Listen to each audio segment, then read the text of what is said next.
I know. I'm going to wear it if you don't say your name and street. I'm going to force choke you. Okay. The return of the warrant, is this working? Okay, yeah, okay. The return of the warrant shows it has been properly served. So we're going to get going, and just a reminder that we're going to spend a little time getting oriented to the materials and all that, and then we'll get going on the articles. But it's worth the process. So we're going to start, though, by the dedication of our town report to a beloved fellow Buckland resident who we lost this year, Sue Atherton. And I'm going to ask Abby Strauss to come up and present the dedication. And Paul, are you here? He might not be here. Well, give the dedication. I will give the dedication. You can give them the book when you see them. I will. Just double checking. Paul hiding under any chairs? I don't think so. Closer to the microphone. I'm going to. I was just carrying on. Good morning, everybody. Wow, what an honor it is to be the lucky person who gets to officially dedicate the 2023 annual report, Buckland Annual Town Report, dedicated to Sue Atherton. I didn't know Sue as well as I would have loved to have, but she was an extraordinary person. And I knew her through her farm store. I knew her through the farmer's market in Ashfield, which she supported relentlessly. And before I read this, I just want to say that for those of you who didn't know her, what a kind person, what a deep thinker, what remarkable capacity for being with people she had. Also an amazing sense of humor. And my life is better for having known her. And I'm sure there are a lot of us in town who can say that. Susan E. Sue Atherton lived most of her life on the Atherton farm on Ashfield Road in Buckland. She graduated from the Mohawk Trail Regional High School and was employed at Country Bank in Shelburne Falls, Lamson and Goodnow Manufacturing Company, Lunt Silversmiths in Greenfield, and Frank LaBelle Sales and Service at Buckland. While Sue was dedicated to these positions, her true love was farming, working her land and communing with nature while riding her horse. For the last 20 years of Sue's life, she owned and operated the Atherton farm, making hay to feed her horses as well as to sell, growing and selling flower and vegetable plants at her farm stand throughout the spring, summer, and fall months, and making and selling Christmas wreaths and other festive items in December. It wasn't Christmas at our house if we didn't have one of Sue's wreaths, so we did. Sue knew her clients as well as her plants and was always willing and able to recommend just the right kind of tomato or proper geranium for an individual's needs, or which plants to use in a sunny as well as shady location. She shared her knowledge with others and was particularly supportive of women in agriculture. Sue's husband, Paul Sabin, is keeping Sue's dream alive by continuing these traditions at Atherton Farm. Sue also gave her time and energy to many nonprofits in Franklin County and one of the original members of the first Ag Commission in the town of Buckland, serving as chair of this committee and helping to ensure the right to farm. She served as treasurer of the Mary Lyon Church and was very active in the Monday Nighters group, the church's sewing group, and was instrumental in making the annual church raffle quilts. Sue passed away March 17, 2023, and has been greatly missed by her family, friends, and neighbors. Prior to Sue's passing, she helped to establish the Sue Atherton Endowed Scholarship Fund, administered by the Mary Lyon Foundation, to recognize Sue's respect for the natural world and her lifelong commitment to agriculture and farming, and providing financial assistance to students interested in farming and agriculture. And there's so much more to say, and that's all it says here. Have we acquired Paul while I was talking? No, okay. I will keep this and give it to him. Thank you. Okay.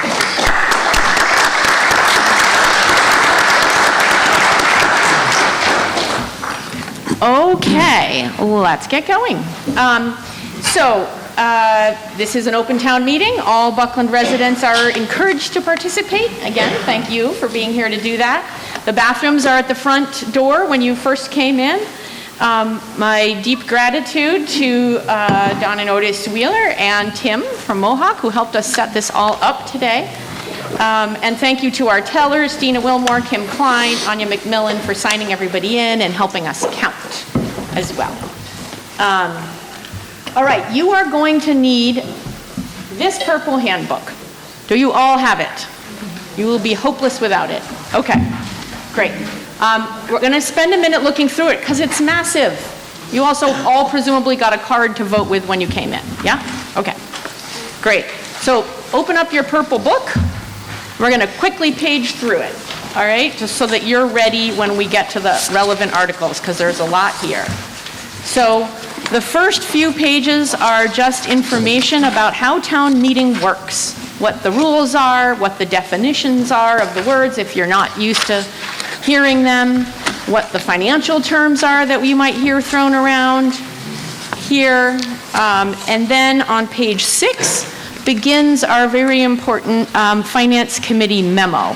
So this is where the Finance Committee tells you how our finances are, and then goes through the major warrant articles here that have financial impact and tells you how they voted on it and a little bit more information about it. So that's pages 6 through 10. On page 11 is some information about the well, really there's 4 articles, but that we will be doing that have to do with the Mohawk Trail Regional School District. And then you'll notice on page 12, that's the changes to the regional agreement, the description of the regional agreement that we all, if you're a diehard here, you'll know that we voted these last year. But we're doing them again because not everybody voted yes in the whole district last time. Then you move on, you've got a couple colorful pages from Mohawk describing some information about how they came up with the budget and some information about Buckland students in the Mohawk district. And then on page 15, which is hard to tell that it's 15, but you've got this summary of what that regional agreement is. So definitely take a look at that colorful page that looks like this so that you're ready to vote when we get to that article. Okay. Moving on page 16, you have the proposed short-term rental zoning bylaws and general bylaws. That's something that they go together. There's 2 articles we're going to be considering, but they are each changing a different kind of bylaw. One our zoning bylaw and one our town bylaws. And the planning board will give us a description of that when we get there. But that's the overview there. On page 17 begins a whole bunch of financial information. So the first page there is our total proposed budget and our total anticipated revenues. You've got that blue column that shows you what the Finance Committee is recommending for this. Similarly, on page 18, this is your one-pager of the budget. So when we get to Article 4, you can see here that on the far left column, there it tells you what article that particular line is about. So if you have a question about a particular thing, make sure that you're asking about it in that article. The vast majority of these are in Article number 4. And again, the blue is what we're discussing today. And to the left of it, you can see what was requested for FY25, and all the way to the right, you can see the change, the percent change from 2024 to 2025 that's being recommended by the Finance Committee. So that's page 18. You're going to want to come back to that when we do the budget. The next 2 pages include the details of the operating budget. So if you're just wondering, what does the animal control officer cost? This is where you can find it, okay? Then, on page 21, you've got a summary of all of our capital expenses and our current debt. On page 22, you've got all the information about the wastewater treatment plant, both the total that everyone who's on the wastewater system in Shelburne and Buckland is going to cover, and then at the bottom, our part, the town of Buckland's part for Article 13. And then the final handout, other than the warrant, on page 23 is a summary by article. Where is the money coming from? Are we raising it under our taxes? Are we borrowing it? Are we using free cash? It tells you there where the money's coming from for each financial article. And then finally, on page 24, you get a big, long warrant for this article. So this is where you're going to want to follow along, because our entire agenda is, in fact, this begins here on page 24. Your microphone went out. It did? Great. Okay. Oh, I was wondering if it was maybe... No, now it's back on again. I wonder if it goes to sleep. Does that work? Oh. Darn it, want me to go over the book again? Okay. Okay, all right. Okay, so I'm going to introduce the folks seated at the tables beside me. We have our town clerk, Alicia Graves, our town administrator, Heather Butler. We've got the select board, Clint Phillips, Larry Wells, and Joan Livingston up here. Over here, we have the finance committee. We've got Larry Langford, Paula Consolo, Abby Strauss, and Bob Dean. And I'm going to just ask you to follow the rules that we have for this meeting. If you have a question, just to mix it up, the microphone is over here this year. You're all sitting over there. So if you think you're going to have an opinion, you might want to ooch over a little, because you're going to come to that microphone and you're going to wait until I call on you, and then you're going to tell us your name and your street, and then you're going to talk. You're going to ask me your question, and I'm going to make sure if someone up here has the answer to it, they answer it. Please keep your comments relevant. Please be polite and based in fact. We are not, our bylaws say that you can speak twice to an article, but you can't speak a third time until everyone else who has anything to say about that article has spoken, and I do have a way to keep track, so I will be doing that. If you have an amendment to something we're looking at today, please write it down. It has to be written, and you have to bring it to me as soon as humanly possible once we're actually considering that article, okay? And just walk right up here and give it to me, it's fine. And then I guess I want to say, please be patient with your neighbors. We only do this once a year, and we really want everyone to understand what they're voting on. And people are coming with very different levels of understanding of what we're doing here. And so even though it might seem to you like we're taking too long to talk about something, it's possible that one of your neighbors really doesn't understand it and needs more time to hear. So please be compassionate about that. There are more rules, but they're in the book, and you can consult them if you like. That's the basics. This is the section where outsiders who are not Buckland voters are sitting. And all kinds of folks join us here in order to answer questions we may have as a legislative body when we get to their article.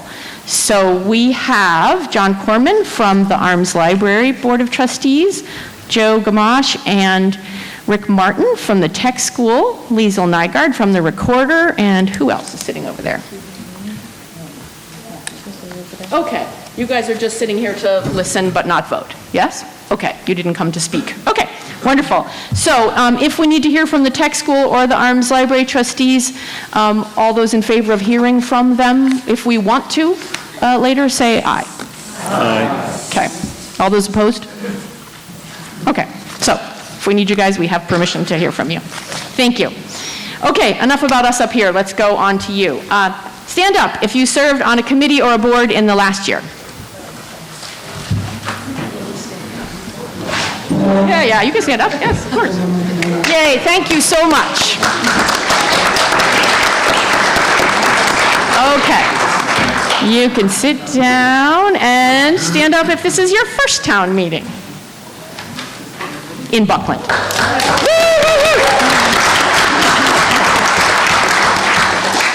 Thank you very much for being here. All right, we're going to start our meeting with our traditional fiscal overview. State of the Town report from Finance Committee Chair Larry Langford. Thank you. Good morning. Is this okay? Can you hear me? Is this better? Yeah. Even better? How's this?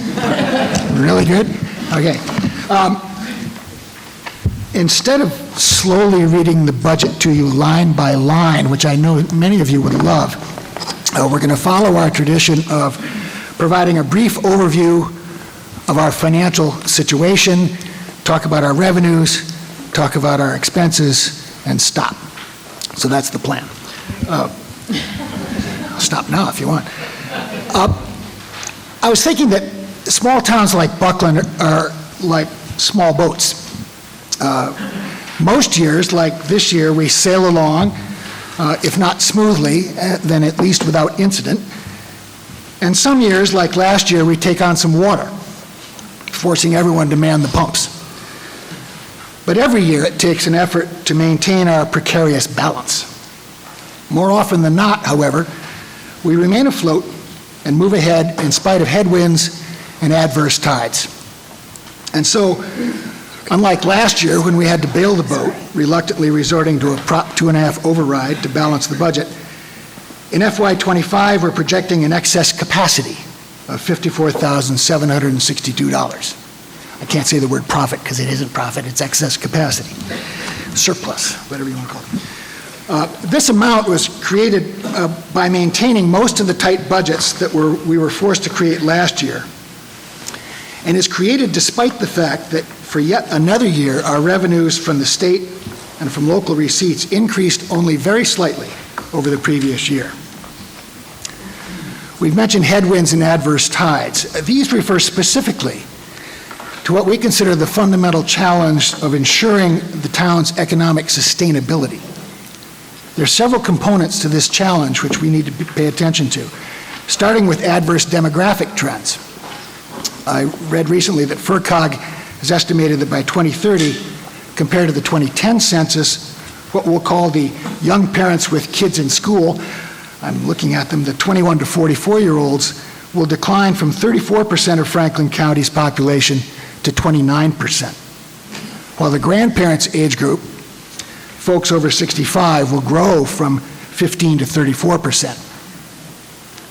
Those trends are worsened in rural areas like ours by a lack of state investment in key sustainability factors, including housing, transportation, economic and workforce development. These are joined by another key factor, the one that affects us here this morning as we discuss our budget, the glaring failure by the state to fully support rural schools like ours.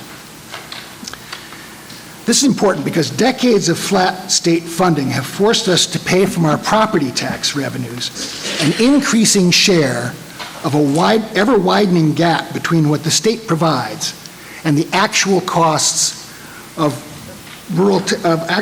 educating our children. And as you're aware, the budgets of towns like ours are consumed by this critical expense, one that usually approaches 60% of our operating budget, which constrains our ability to fund other much-needed investments in local infrastructure, capital, and operating expenses. Thankfully, our legislators recognize that for the sustainability of rural towns like ours, we cannot simply cut our way out of this problem.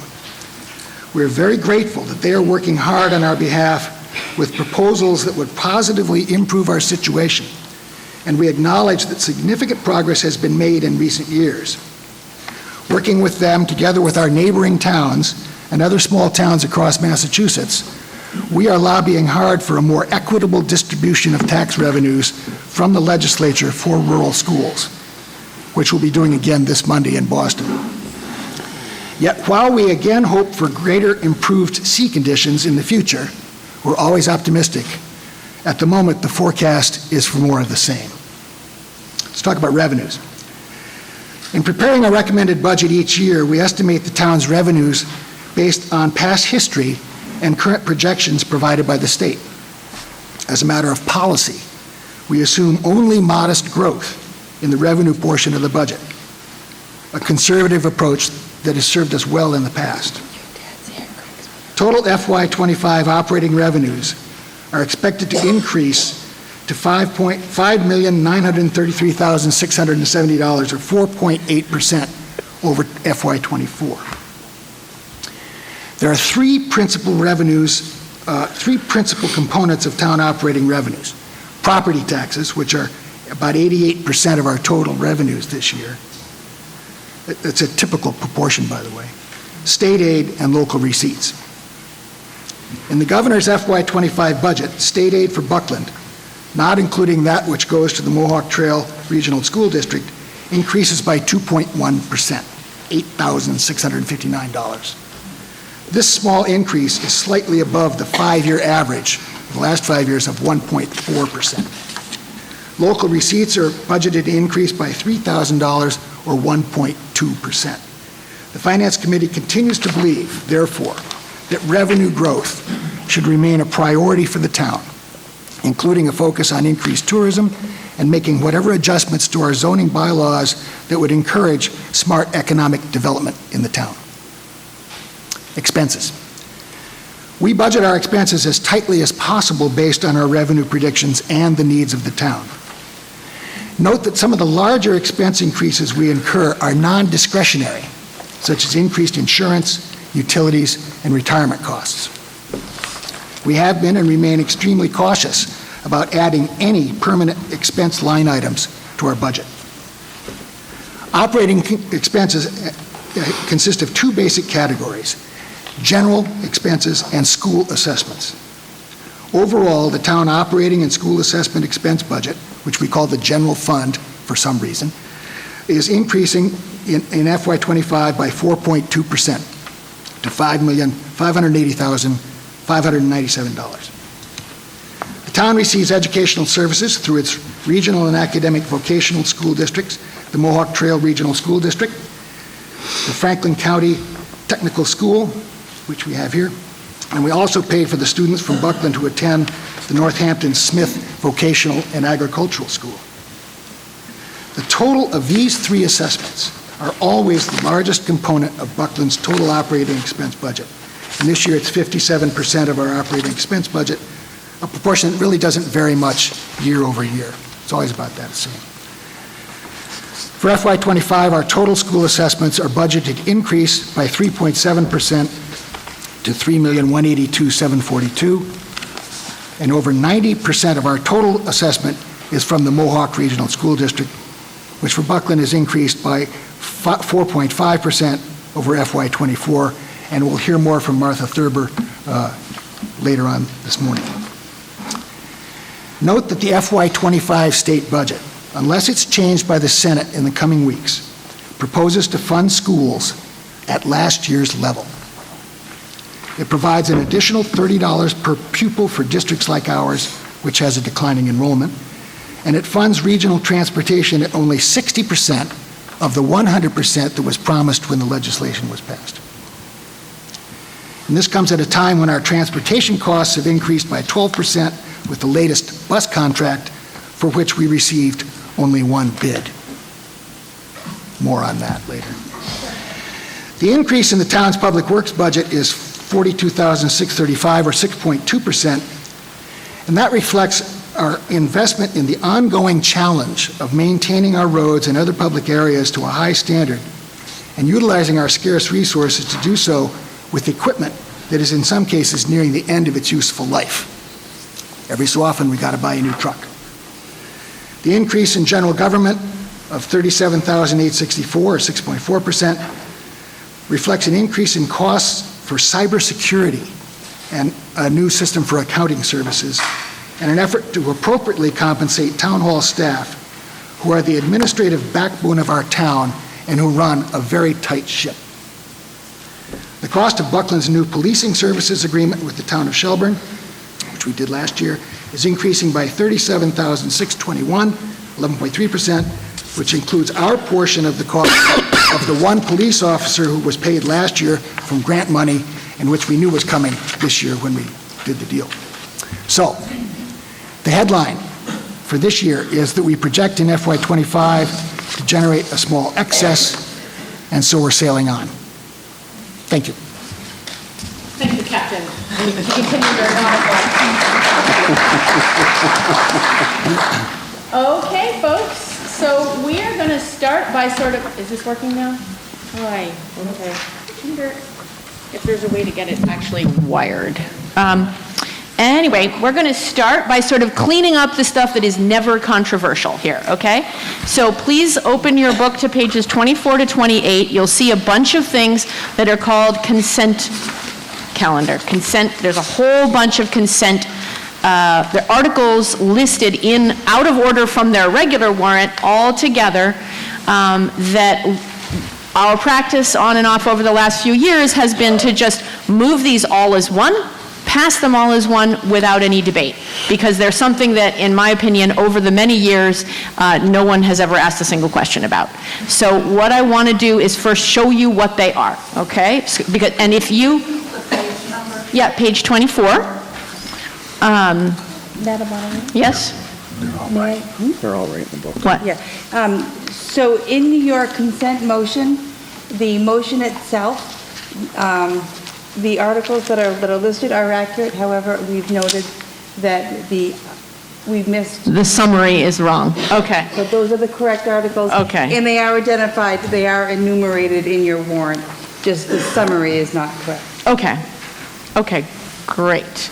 So, well, they're not, actually. Article 3 isn't in here, is it? Yep, It is? right there. So it's in the article description, it's just not under the motion, Phoebe. Okay. Oh, I see. Okay, it's not in the motion. All right. Anyway, so you can see they're in order. And if there's anything in this list that I read you that you think we actually should pull out and debate separately, come over and tell me so at this microphone, okay? So basically that includes the annual town reports, the capital assessments only from the tech school in Mohawk, the capital and debt expenses for the wastewater treatment plant, the wastewater treatment facility line, town debt service, other post-employment benefits, and this, Salaries of elected officials. okay, and the salaries of the elected officials.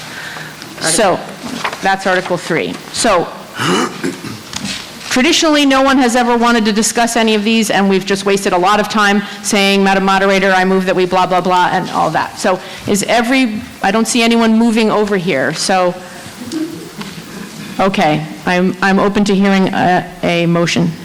Ms. Moderator, Yes, sir, Mr. Phillips. I move that the town vote to take Articles 2, 3, 5, 7, 10, 12, 14, 15, 16, and 18 of this warrant, and to approve all of them as one vote without debate on any such articles, and further that the motions for each article be incorporated into this consent motion printed in the warrant. Is there a second? I second that. Thank you, Mr. Wells. Okay, the motion's been made and seconded. All those in favor of passing these articles without debate, please raise your card. Okay, you can put it down. All those opposed? Okay, the motion passes unanimously, and we are on to the budget. Okay, so you just heard the Finance Committee's summary. I want to remind you again that the budget materials begin on page 17, but the meat of the article is pages 18 and 19. Oh, my God, really? I need someone's microphone. Why don't you take this one? You want to take yours? Okay. I think it was charged. Okay, can you hear me okay? Okay, thanks, Dan. All right, so you'll see a little table in your document, right? So general government is on page 18. Protection of persons and property is things like, it's on page 19. That's police, building inspectors, ACOs, emergency management, et cetera. Public Works is on page 19. That's things like the highway department and the transfer station. Human Services is on page 19. That's things like senior center, health inspection, veterans. Culture and Recreation is on page 20. That's things like the rec, the library, events, and Insurance and Retirement is on page 20.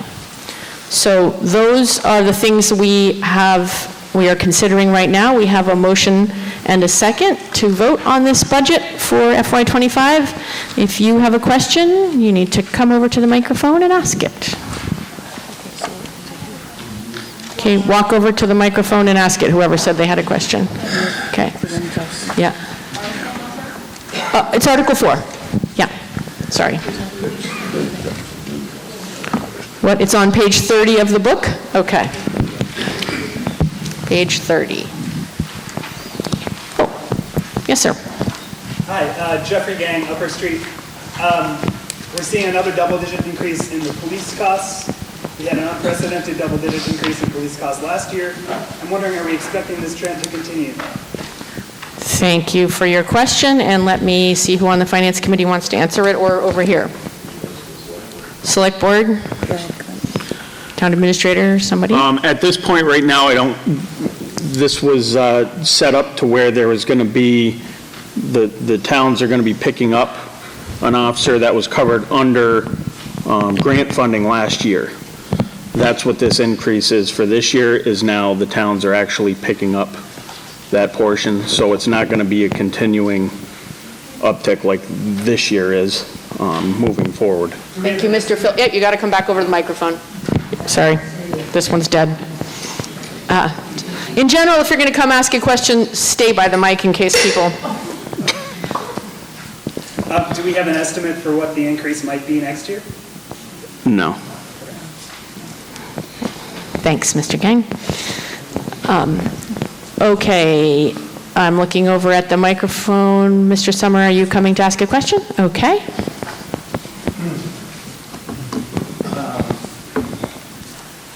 Get near the microphone, please. Brian Summer, 83 Elm Street. Is it on? I know, I couldn't, Hello? well, it's wired, it shouldn't need a button. Holler. Tap it. Tap, it's not on.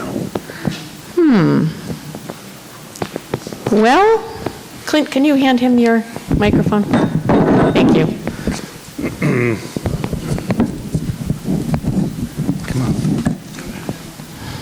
Yeah, this is on page 21. The highway equipment lease payment. I'm just curious, because it seems like this loader is $73,000, almost $74,000 a year, and the mini excavator, $40,000. So I want to know, if you know, who those payments actually go to, and whether the lease is to own, and what the term is, and how often these payments will recur, how many years. Thank Those are you. generally my question. Okay, thank you. Ms. Butler? So technically, those items are under your capital and debt article. They are not under Article 4. Okay. Do you still want me to answer, even though it's not this particular article that you... I think so. Okay, so 2 years ago, the Finance Committee voted to lease a loader and a mini excavator. It is a 3-year lease payment. This is your third and final year of those payments, and they are leased to own, so we now own a mini excavator and a loader through that lease payment. It allowed us to spread those payments out.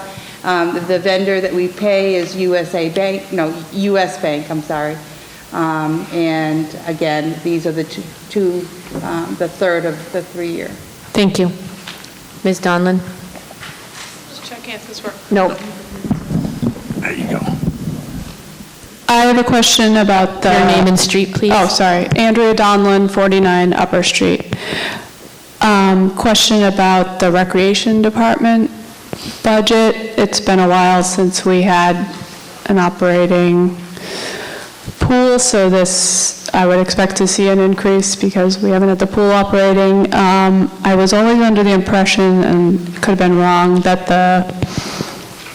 some of the pool expenses were never in back when we had the old pool, weren't part of the town budget. Just wondering if this represents a different take, and whether this will be kind of a standard expense for future years. And just for people who are in the audience, what line or what page are you This is at? on page 20, under Recreation Department. There's no line number, but it does say Article 4. Thank you. Ms. Butler? Yes, at this point, some of the recreation... Can you guys hear her? Yeah? No? You got to get the mic a little closer to you. Okay. Some of the recreation salary lines, I'm sorry. Thank you. We'll just use this one microphone today. For all 75 of us. So, some of the pool and both operating and salary expenses are subsidized in the general budget. As that becomes a more robust program, we'll evaluate that from year to year. But yes, this year as well as last year, we were subsidizing that budget. Thank you.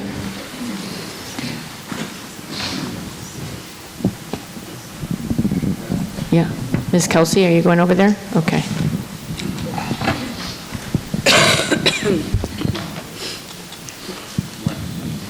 Oh, no. Just take the microphone. Yeah. Do you want me to just stand up here? Here, I'll hold it for you. Go ahead. Sorry. Okay. Oh, gosh, I lost my glasses. Let's just have, I'm sorry, but can you, is this one working? Can we just substitute that microphone for this one, and so that people that... Is this microphone working? Yes, okay. Is Otis? Oh, well, he's not here. Okay, all right. Go ahead, Marilyn. Okay. Am I up here for at the right time? Human Resources? Correct. Okay, thank you. So on your page number 19, there's a bottom, or in the middle, it says the Senior Center. And over on the far to the right, under the Finance Committee change, the numbers are not there. Heather has them. Would you like to give them? So No, you need to use a microphone. I'm sorry, Ms. Kelsey, have you asked your question? No, I have not. I think she's looking, the formula did not carry over to the final column. She's asking that I clarify those numbers. There is a blank where the percent increase should show or change, right? Is that your question, Ms. Kelsey? So the difference is the $2,800, Use the microphone. $2,834, I think is the right number, and it's a 3.4% increase. Okay. Okay, and how about the next line? Can you now point at the sorry, microphone? all right. Yeah. Okay, so folks, in case you're confused, the question is about, on page 19, there's that far right column that shows the percentage change, and then there's a couple blanks in it where the formula just didn't carry over.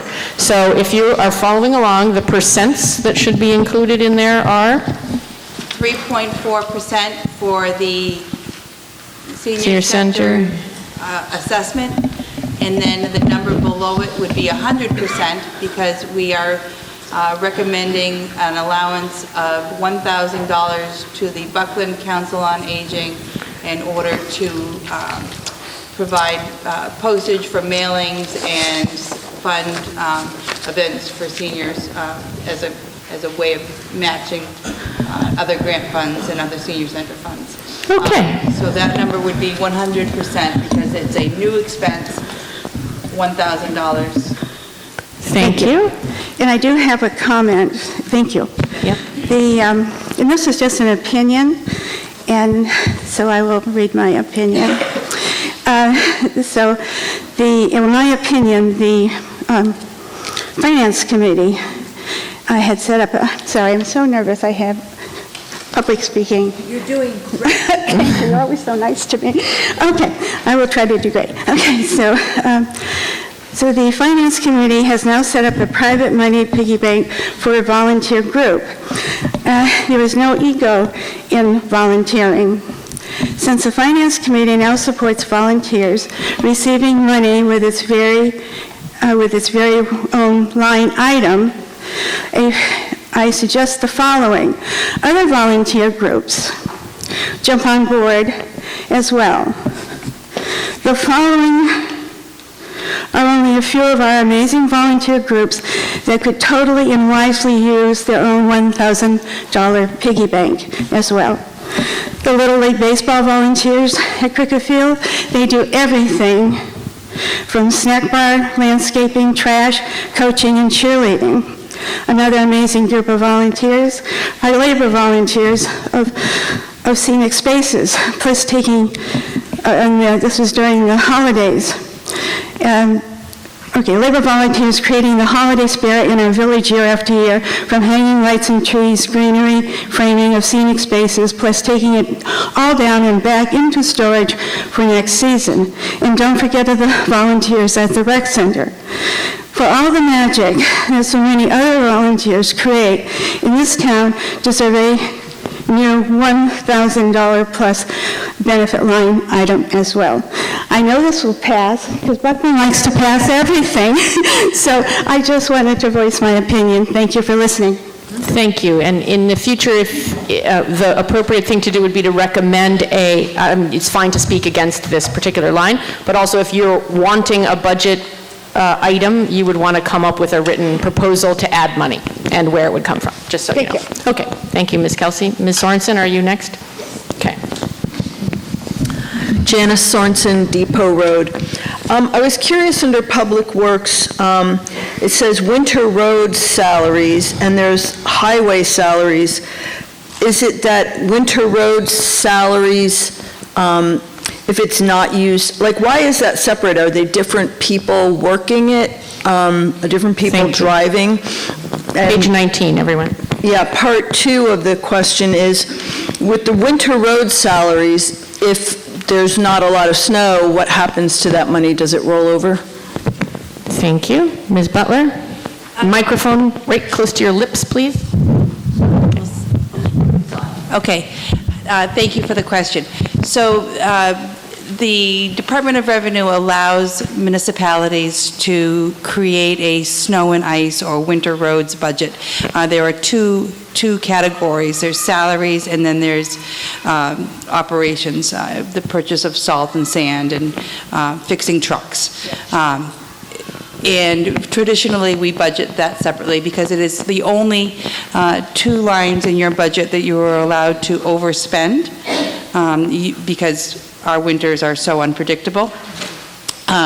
Traditionally, those amounts are budgeted at such an amount that it just stays stable. I don't think we've put an increase in either line for probably a decade, knowing that some winters we don't use as much and some winters we go over. If you recall, we were all called for a special town meeting last November where we used $62,000 of the current year's free cash to offset an overspending in our snow and ice budget. And we didn't want to carry that forward because even if you overspend it and you're allowed to overspend it, you still have to come up with the money to balance that out. So to answer your question, it is the same individuals that are being paid from both the general highway salary line as well as your snow and ice salary line. Traditionally, we switch over at the end of October. We stop paying highway out of the regular highway budget, and your highway budget is reduced by the same amount that you're appropriating in the winter, so you're not running 2 simultaneous budgets. Thank you. Then we move to winter roads, and then in May we go back to, or end of March, we go back to our regular highway budget. Thank you. That was very educational. Ms. Florial. Janice Florial, 19 Monroe Avenue, and I'm also the secretary for the Buckland Council on Aging. So I just wanted to speak to Ms. Kelsey's observation to clarify. The $1,000 that Heather put into the budget for us this year is nothing to do with volunteer stipends. We do all our work, we do all our labor for free, but for instance, if we wanted to host brown bag lunch meetings or lunch meetings where we had a pizza party for people. This way, the council is not personally paying for the pizza. We could actually use that money to pay for things like that. If we want to send out a mailing so people know about an event that's happening, we could send out a mailing and have a line item for that postage to get covered. When we did it for the ice cream social last June, which people seemed to enjoy, it was $300 and something just for the mail.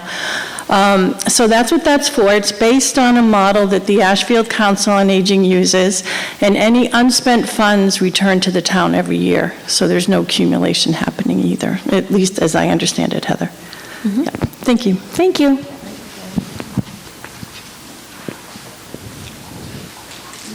Okay. You need to go to the microphone and say your name and street, please.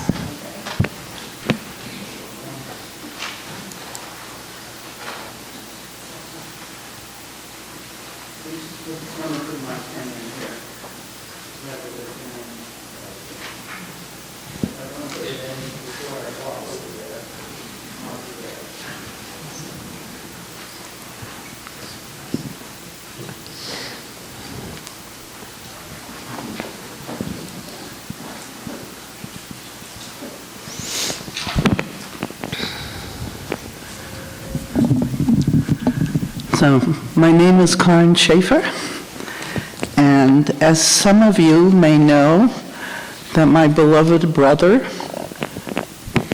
Keir Jorgensen, died, and I was just down at his memorial service at the, I can't even remember now, but,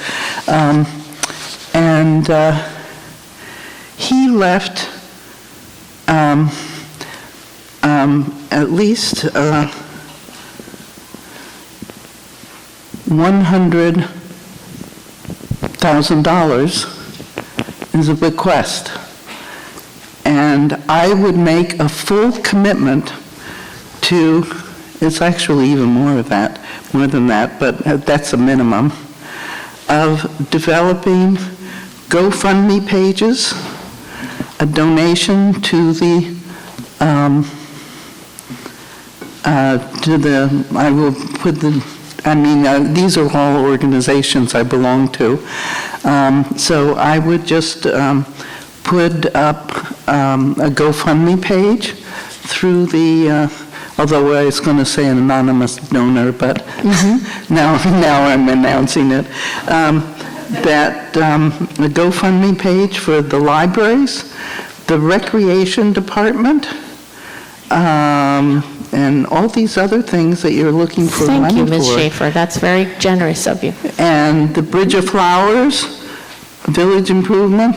I would even do a GoFundMe page for the 4th of July celebration, and then you could have multiple monies in there and not have to be asking for it each year.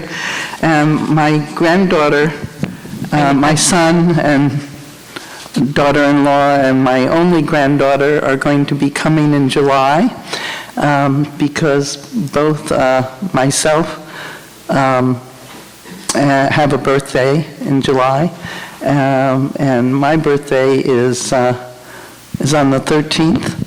Thank you. But my son was born on the 7th. Why don't we write this up? I can help you write this up. Yes. Okay. Why don't you, Anyway, do you have a question about this budget that we appreciate your offer? I am saying that the Arms Library, the Bridge of Flowers, there's also some low-income housing to be renovated, that ugly purple building.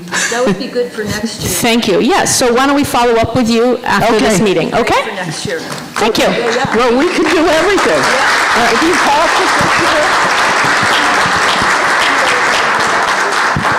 Thank you, Ms. Schaefer. Any other questions or comments on the budget? Hearing none, all those in favor, please raise your card. Okay, all those opposed? Okay, you need a card, Ms. Kelsey. Oh, you left it up here? Yeah? Right, yeah, you did. I've got it. You didn't? I've got it. Okay. All right, well, well, you better retroactively make the motion then. Okay.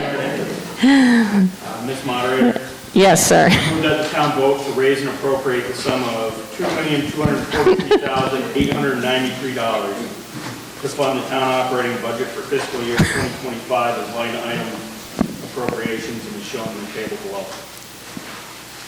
I second. Okay, now we've had a motion and a second. I'm not sure how that slipped by me. Now, please raise your hand if you're in favor of Article 4. Okay, put it down. All those opposed to Article 4, please raise your card. The article passes. It is not unanimous. Okie dokie. We are moving on to, this next one was in our consent agenda, and so we're moving on to the Mohawk Trail Regional School District Assessment. I want to remind you that that material starts on page 11 in your book. This is Article 6. I appreciate a motion. Ms. Moderator, I move that the town vote to raise and appropriate the sum of $2,918,826 for the Mohawk Trail Regional School District Operating Assessment for fiscal year 2025 as a line item appropriation. Is there a second? Okay. Who seconded it? Okay, thank you. Thank you.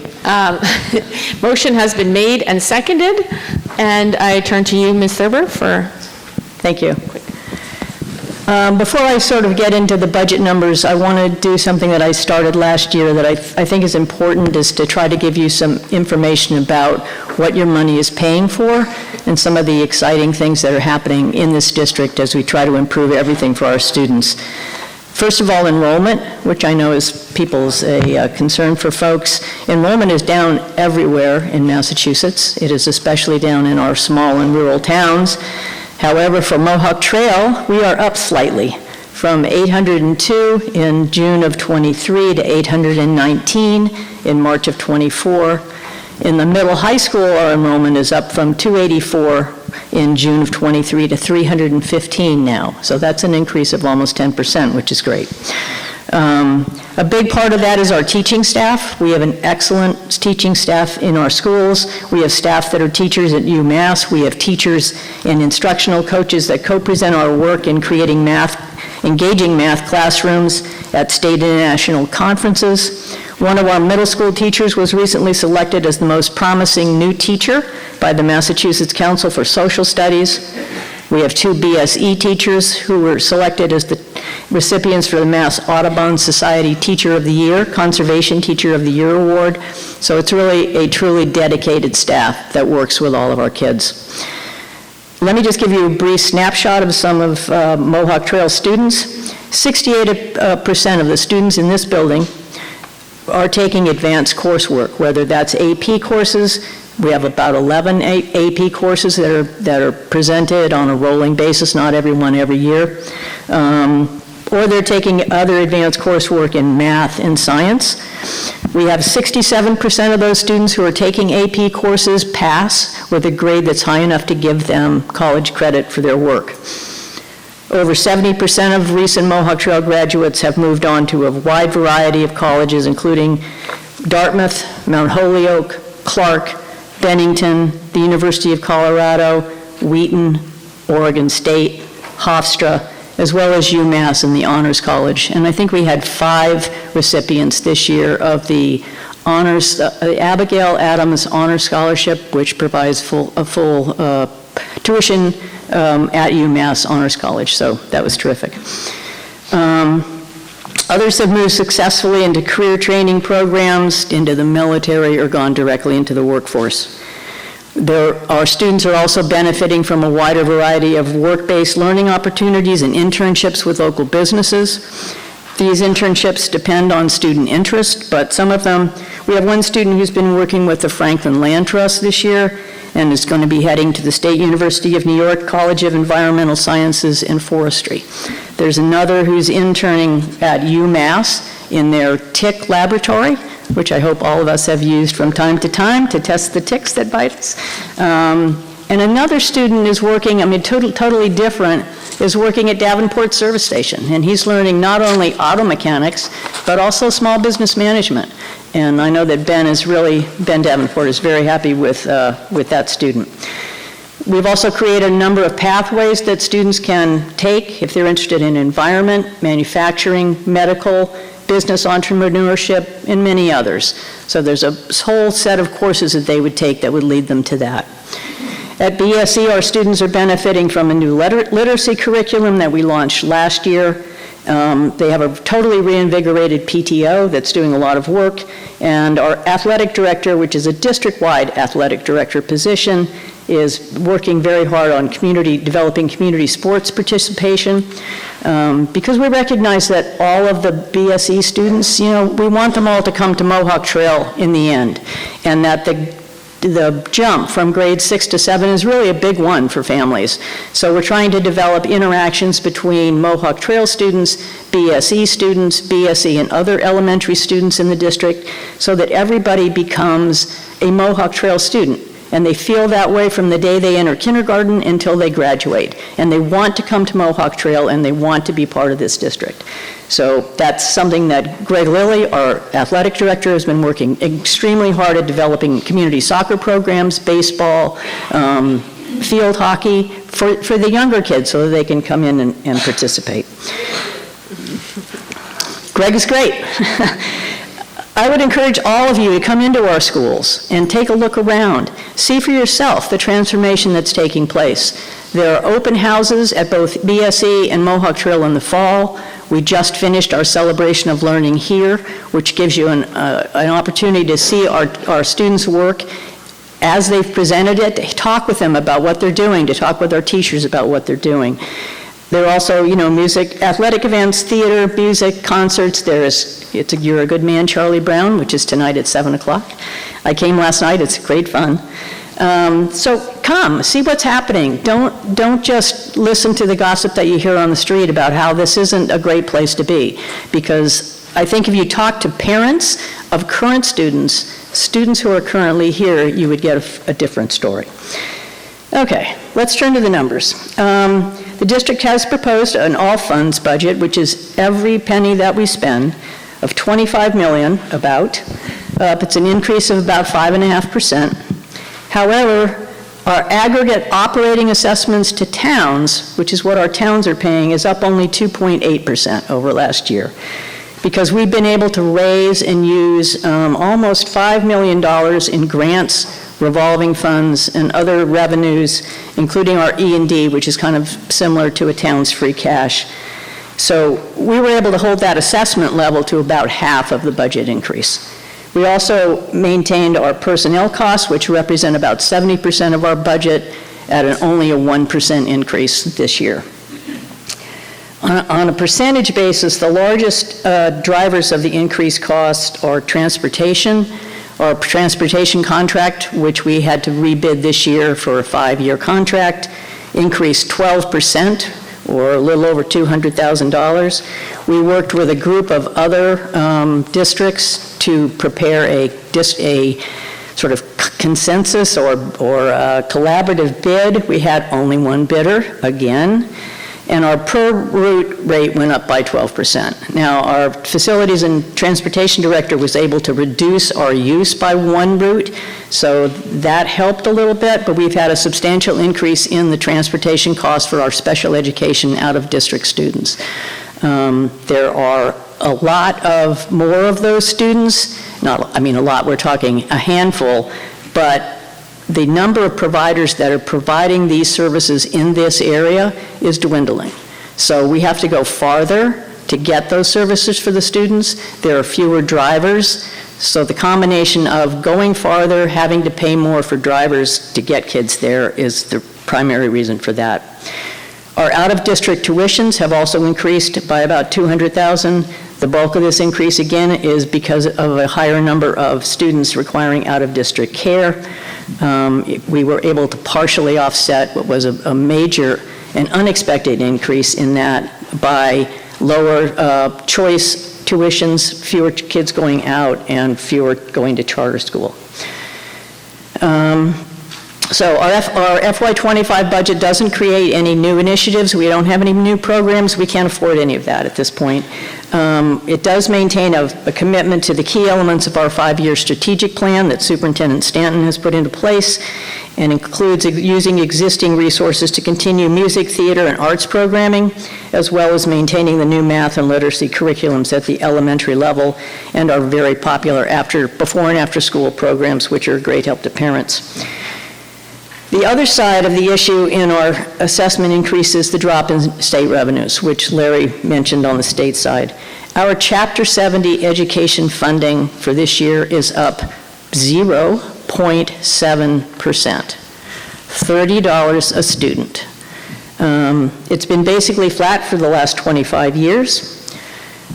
So, as Larry says, we're working really hard with our legislators to get additional rural school aid, and there's hopefully some progress there. Charter school tuition reimbursement dropped by about a third, or $40,000. Transportation reimbursement dropped by $200,000, or about 29%. And when these revenues drop, it's our towns that are left to pick up the rest of it, right? Now, Natalie Blay, who's our rep, has submitted legislation that would require an annual appropriation of $60 million to go to rural and declining enrollment school districts.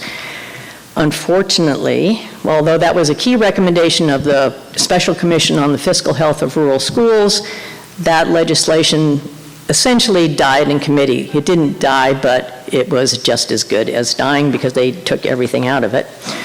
But it will be submitted to the next legislative session, and we've been working also with Larry, who's begun gathering a group of town officials, because it's not just a school problem, right? Every time the school budget goes up, it takes money away from the towns, and the towns aren't getting their fair share of road money, of other types of revenue from the state. So we're trying to join forces with our town officials to present, a sort of rural coalition.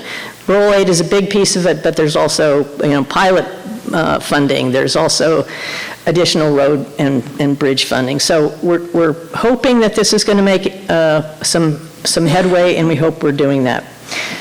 Specifically for Buckland, the proposed assessment is about an increase of about 4.5%. About 40% of that amount is due to the increase in Buckland's required minimum contribution, and this is what the state has determined Buckland can afford to pay for toward its education of its kids, and we don't have any control over that piece of it. The portion that we do control is what's called the above minimum assessment, and that's actually down 4.8% from last year. What's really driving the assessment increase is transportation, where the increase in the cost and the decrease in the state reimbursement combines for about $140,000 increase, and that's huge. So we've worked really hard with our business office to provide all the information you could possibly ever want to know about our budget. If you go to the business services section of the Mohawk Trail website, you will find a line-by-line budget. You will find the monthly operating statements that Bill Latoy presents to the school committee every single month. You can follow along. There's enrollment information. There's choice information, choice in and out. So I would encourage you to take a look if you're interested. Looking toward the future, because we all know that our towns can't continue. I'm going to be really quick. I know. Okay. Thanks. Cannot continue to fund these increases, right? So over the past 15 years, we've had a number of studies and surveys and trying to figure out how we can become more efficient and sustainable. We have made some progress. We've closed one school. We've taken many of the steps that the various committees and commissions have suggested, but there's a lot more to do. So this past fall, in connection with Hollamont District and the town of Charlemont, we applied for and received a $250,000 grant to, again, take a much deeper dive into this, and we hired a company called Burt 12. It's a nonprofit group that works from Berkshire County, very experienced in working with districts like ours to try and figure out how we can become more efficient. There was some information I hope you picked up on your way in about what that project is. They will give you a lot more details. Community engagement in this process is essential, because anything that comes out of this will have to be passed by the towns, and we want input first and not just, well, why didn't you do it this way? So the data collection and analysis is going on now. Much more in-depth will happen over the summer, and they will be coming out with 4 or 5 options for the town, for us all to consider, get feedback, and then come back with ultimately what we hope is some kind of consensus about what we could do that would make this better. So it's not going to be easy. There are going to be some hard choices to be made, but if we all work at this together and think it through before it comes to town meetings, then we'll have a better shot at it. As Larry said, we can't cut our way out of this, folks. We need help on the revenue side, so we're working there, but we also need to be as absolutely efficient as we possibly can, so we're working on that side. So I'm sorry to take up so much of your time. It's okay, it's a big chunk of our But budget. it is a big chunk Fine. of your budget, and I certainly hope that you will support our operating assessment. Thank you. Don't go too far away.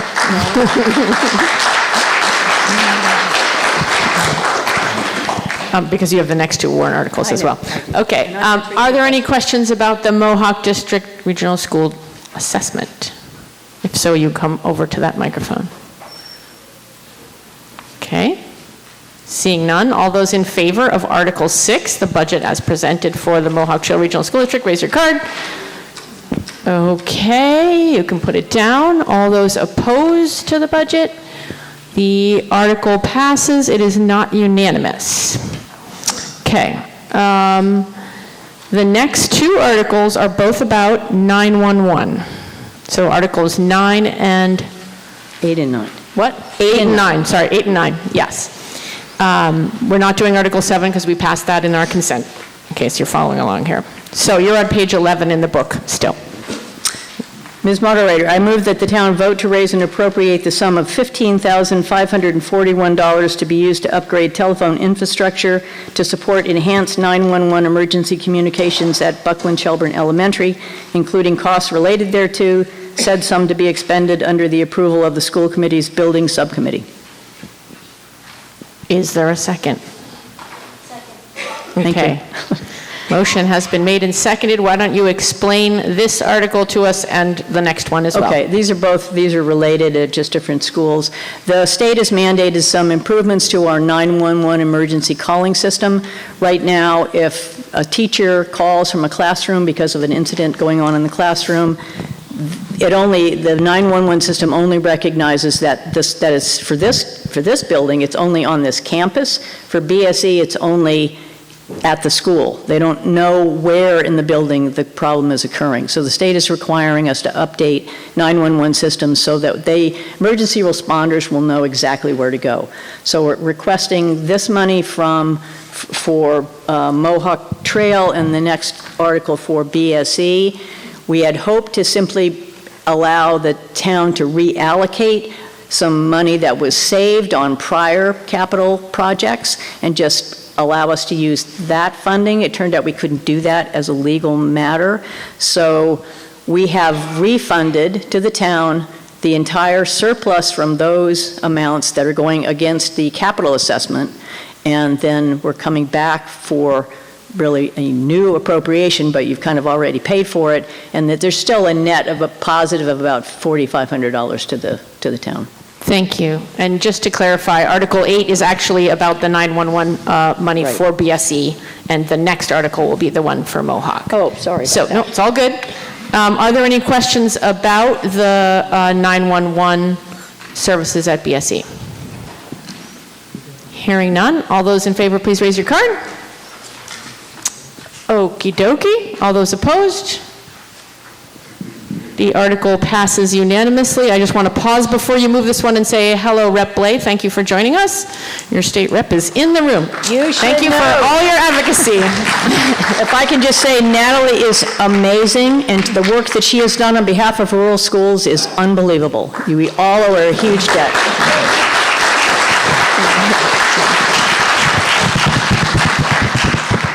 Okay, you can now move Article 9. Okay, Article 9. Ms. Moderator, I move that the town vote to raise and appropriate the sum of $4,297 to be used to upgrade telephone infrastructure to support enhanced 911 emergency communication at Mohawk Trail Regional School, including costs incidental or related thereto, said sum to be expended under the approval of the school committee's budget subcommittee. Is there a second? All right, thank you, Ms. Olkos. Okay, article has been made and seconded. Any questions about the 911 at Mohawk? Hearing none, all those in favor, please raise your card. Okie dokie. All those opposed, raise your card. Okay, the article passes unanimously. We dealt with Article 10 in our consent agenda at the beginning, so we are moving on to the Franklin County Technical School operating assessment. Ms. Moderator? Yes, Mr. Phillips. I move that the town vote to raise and appropriate the sum of $223,916 for the Franklin County Tech School operating assessment for fiscal year 2025 as a line item appropriation. I second that. Okay, the motion has been made and seconded, and Ms. Butler, you wish to speak? You'll note that number is... Microphone. You'll note that number is slightly lower than what is in your books due to some enrollment conversations with the Franklin County Tech School. We can't hear you. Literally, just pull it right up to your face. Okay. Is this better? No, it's not working. Okay. How about this? Better? Okay. The number in your warrant is slightly higher than the number that you just heard Chairman Phillips read. It is because there was some enrollment conversations and a vote by the Franklin County Tech School Committee last week that was able to reduce our assessment by one student, which is the difference that you see between the motion and the amount in your book. The lower number that was just moved. The lower number Okay. is what we're moving. Thank you. And if I'm, We appreciate the tech school's efforts there. Thank you. the motion has been made and seconded. Are there any questions for the leadership of the tech school who are here? Okay. Hearing none. All those in favor, please raise your card. Okay. Put your cards down. All those opposed? The article passes unanimously, and I am looking for a representative to the tech school from Buckland, which is an appointment I need to make, and we haven't had one in a couple years. Please see me after this if you're interested. Thank you. Thank you both for being here. Okay, we skipping Article 12 because we already dealt with the tech school's capital assessment in our consent agenda. Have a good afternoon, gentlemen. And so we are moving on to Article 13, the Shelburne Falls Wastewater Treatment Facility Budget. Again, the information about this is on page 22 of your book. This is not where the warrant is, I'm talking about where the information is. And a reminder that costs are paid by users on both sides of the river. I will entertain a motion. Ms. Moderator. Yes, Mr. Phillips. I move the article as written in the motion warrant. Thank you. Is there a second? Second. Motion has been made and seconded. You can see when it's very long, we don't have to read the whole thing to you, right? Because you have the language right there about what Article 13 says. So are there any questions about the wastewater treatment facility budget?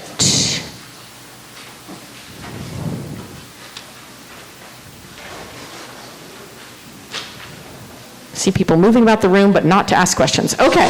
All right. In that case, all those in favor, please raise your card. Okay. All those opposed? Okay. Article passes unanimously. We dealt with Article 14 in our consent agenda and ditto Article 15. So we have, and Article 16. So we are moving on to Article 17, the town's capital expenses. Mr. Moderator? Yes.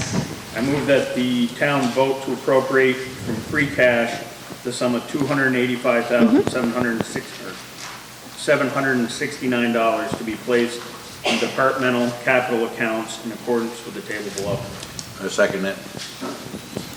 Okay, the motion has been made and seconded, and are there any questions about those capital items in the table that I'm just trying to see what page it is for you guys.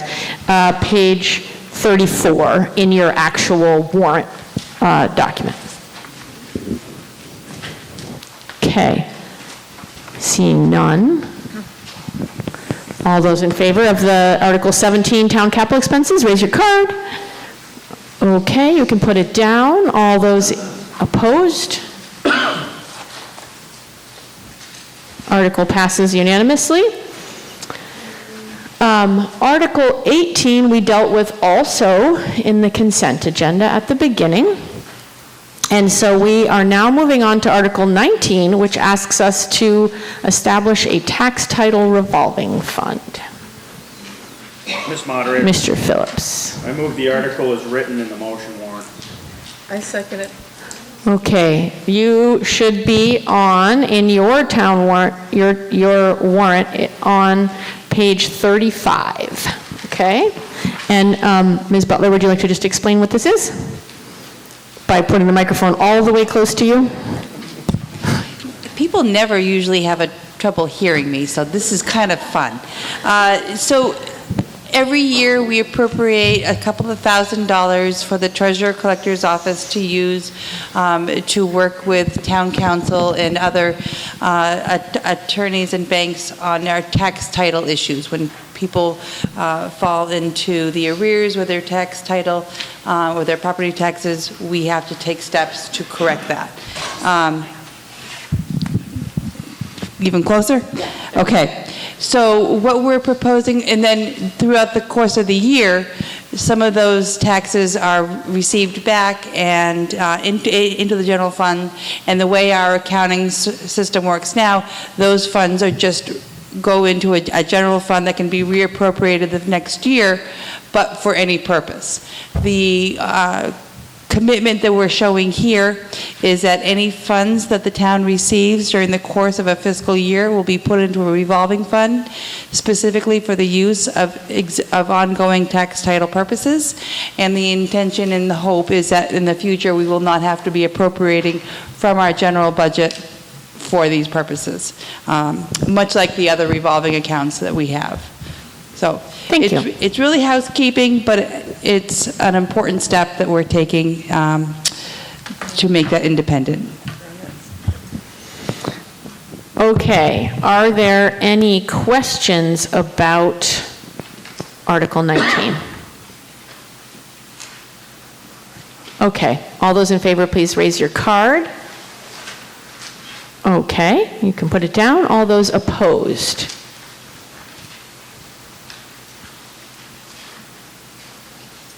Okay. Did you just raise your hand? Are you opposed? Okay.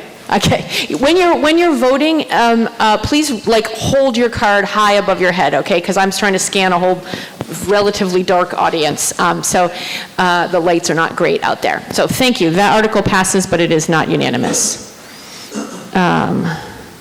Okie dokie. Our next three articles are all about stabilization accounts, which are sort of special savings accounts we use to budget responsibly ahead of time. So we're going to start with Article 20, which asks us to actually rescind an account we made last year for opioid settlement money, because that money can now actually be put in a different part of the budget where it's easier to spend, so that we don't have to come to town meeting every time there's something to be done with opioid funds. Okay. Ms. Moderator? Yes. I move the article as written in the motion warrant. Second that. Okay, thank you, Mr. Phillips, Mr. Wells. The article has been made and seconded. Yes, the motion has been made and seconded. Did you want to say something, Ms. Butler? Okay. Any questions? All those in favor, please raise your card. Okey doke. All those opposed? Okay, the article passes unanimously. All right, we move on to Article 22, which is a highway stabilization appropriation. Ms. Moderator? Yes, sir. I move that the town vote to appropriate from free cash the sum of $9,000 to the Highway Stabilization Fund. I second that. Okay, the motion has been made and seconded to put $15,000 into the highway stabilization. Are there any questions? What? 9,000. What? Oh, 15 is what is it? Sorry, I'm looking at the old number. Okay. $9,000 into the highway stabilization fund. Any questions? Okay. All those in favor, please raise your hand, your card. Okay. All those opposed? Article passes unanimously. And moving on to our general stabilization fund. Ms. Moderator? Yes, sir, I move Mr. that the town Phillips. vote to appropriate from free cash the sum of $20,000 to the General Stabilization Fund. Second that. Okay, the motion has been made and seconded for putting that funding into our general stabilization account. Are there any questions? Okay, hearing none. All those in favor, please raise your card. Okay, all those opposed, now raise your card. Okay. Okay, the article passes unanimously. We're now going to do a little shuffling around up front here because we are moving on to our 2 bylaw changes. So the Finance Committee is going to make some room here for your planning board to come up and talk to you about 2 related articles that create a new system to regulate short-term rentals in our town, like Airbnb and VRBO. This will require changes to our zoning bylaws. Whoop, that was quick. You're about to get a slideshow. That's why it just got dark. Everything is okay. So we're going to be looking at 2 articles. The first one is going to change our general bylaws, the rules of our town. The second one is going to change our zoning bylaws. And a reminder that on page 16, if you can still read it, is the overview of this work. As we always do when we consider changes to our zoning bylaws, we will hear a short presentation from the planning board. And so we're going to hear about that, then we're going to move the article and discuss it, okay? So first I just want to make sure this is all working out here, okay? You can absolutely steal this microphone. And I just want to introduce the planning board. We have Michael Hoberman, John Wyman, Marielle Alcos, John Gould, and Ariana Isaza-Gary. Okay. Adriana, sorry, I totally slaughtered your name. And me over here. And Andrea Donlin, there you are. Sorry, I was like, wait, there's someone missing. Okay, all right. So you guys are going to talk to us, and we're going to learn what we're here to do. And thank you for your patience. This is important work to discuss together. Okay, you can all hear me, I take it? Okay, my name is Michael Hoberman. I'm co-chair of the planning board, and I'm going to get the presentation started by explaining one important component here. As you'll see, there are actually 2 warrant items, and that's very important for you to understand. We're going to be voting on 2 separate items, the first of which is a general bylaw, the second of which is a zoning bylaw, and I have a little language here to explain why this is the case, why we have to do both. The zoning bylaws, which are typically what the planning board works with, can properly address locations and extent, for instance, for short-term rentals. But matters concerning licensing, registration, compliance, applicable codes, things like that, all sorts of specific protocols around regulating short-term rentals, those we've been advised for the last year and a half since this process began, those have to be put through based on a general bylaw. And so that's why we have 2, and we're going to discuss first in the presentation, the general bylaw, in the voting order, the general bylaw will come first, and then the zoning bylaw will come second. So I want to say just a little bit about, first of all, what a general bylaw is. In the first place, cities and towns are permitted by the state legislator to pass laws and regulations in order to regulate local matters, and provide administrative procedures to prohibit certain activities. Oh, okay. All right. Okay. Buckland has a set of town bylaws that govern our town meeting. In other words, we have some general bylaws already on the books in Buckland, including leash laws, right to farm, bylaw around tobacco sales, and so forth. Now, zoning bylaws, which is what the planning board typically puts in front of you, are different. They have to do with where things go, and scales and setbacks and things like that. So what is zoning? That's the big question here. That's the question that this board is always trying to be on top of. What is zoning? It's a code that regulates how we can use land in the town, including the shape and height of buildings, including the distance between buildings and other land uses, what the land in zoning districts can be used for. As you'll see in a minute with the next slide, our town is divided up into 6 different zones. And so the zoning bylaws take shape around that, basically delineating what can take place, what can take shape within the geography of the town. Zoning bylaws can also include requirements around parking, affordability, and design standards. Massachusetts general law gives cities and towns the authority to adopt ordinances like these zoning bylaws, to regulate the use of land in the town. But the salient point here is that Buckland does not have a short-term rental zoning bylaw, and we hope that by the end of today's meeting, we will have one on the books. So just very briefly, I think there's a map behind me. You can see our town quite some time ago. The town, the planning board organized the town into 6 separate types of zones.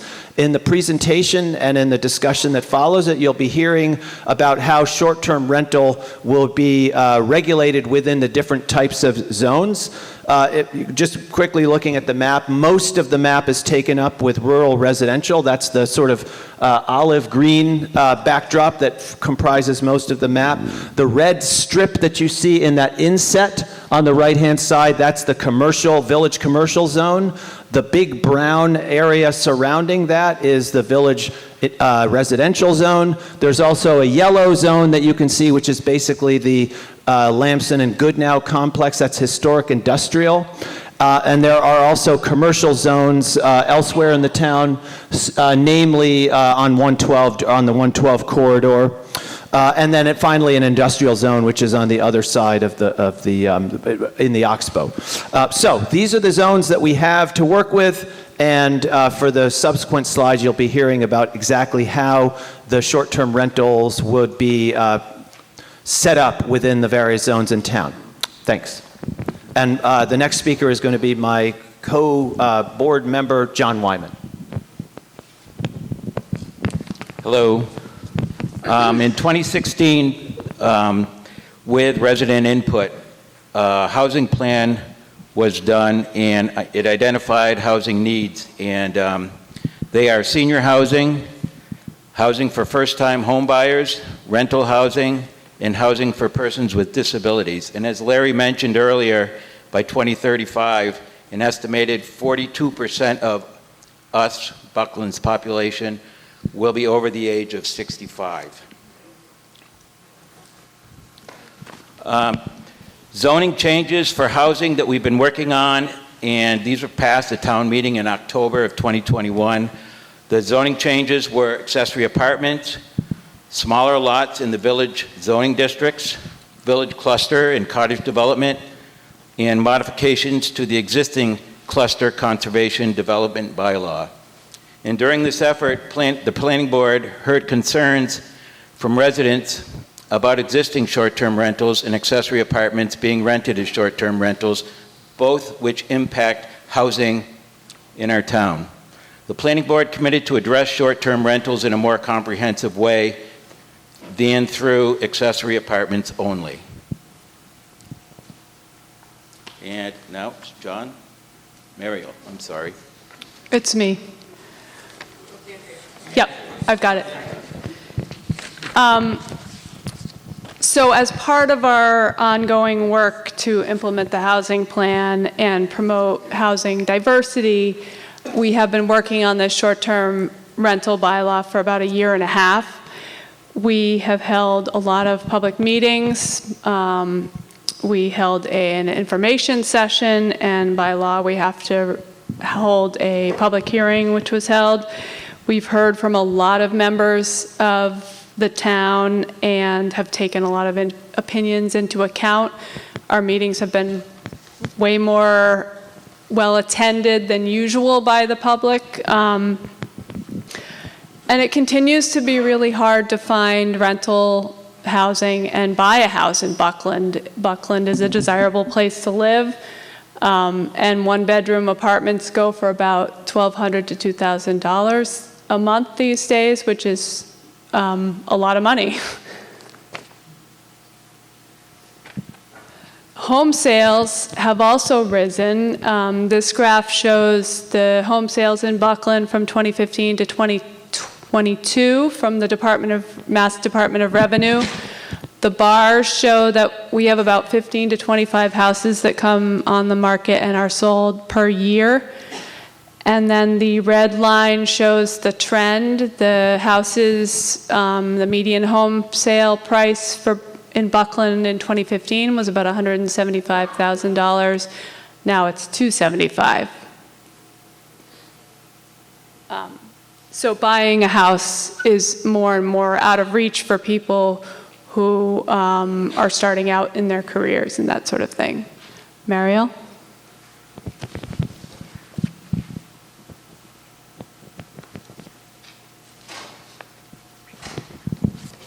Hi, and thank you. As Member Donlin mentioned, we have been talking to the town for quite some time, or with the town for quite some time about this, a year and a half about, trying to figure out the right recipe. And so these are pretty much the ingredients of the recipe and trying to balance to figure out what's really best for our unique situation here in Shelburne Falls, Buckland area. So we have some advantages of short-term rentals. They provide additional lodging opportunities, supplemental income for homeowners, tax revenue for Buckland, which last year was just over $17,000, tourism dollars, which we all rely quite a bit on. Operators have the incentive to upgrade and beautify their properties. The disadvantages are reducing the available long-term housing, so the people that are cooking the food, volunteering, sending their kids to school, maybe they have several children and are already kind of at ends meet.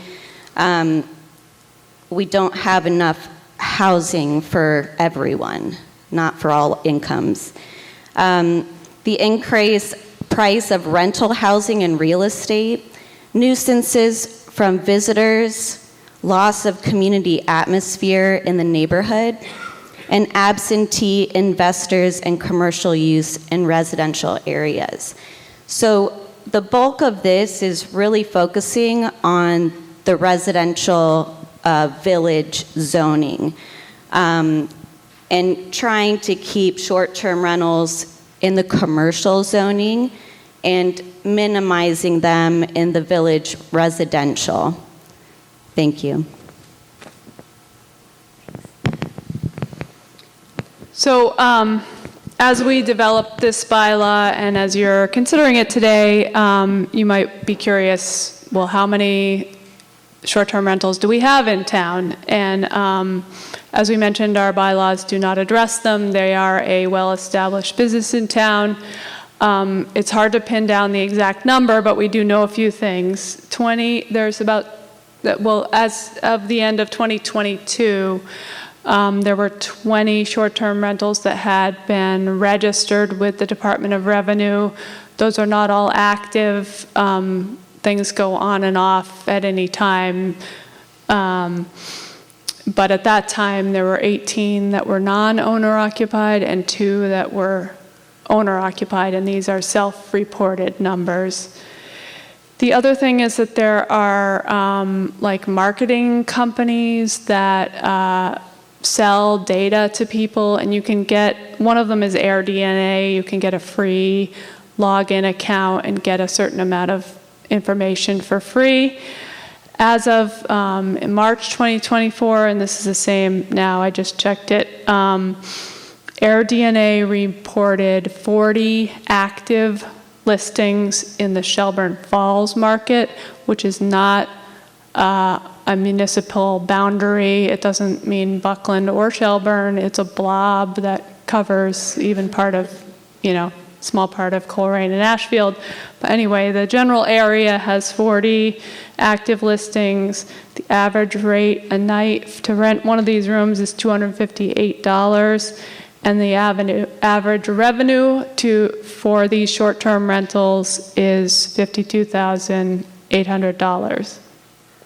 80% are entire home rentals, 20% are private rooms.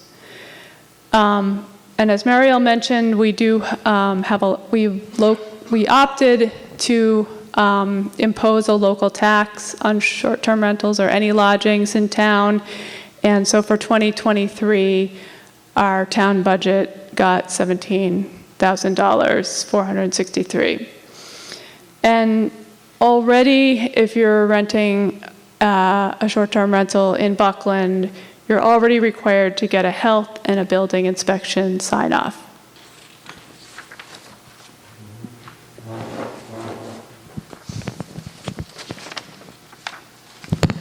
Thank you.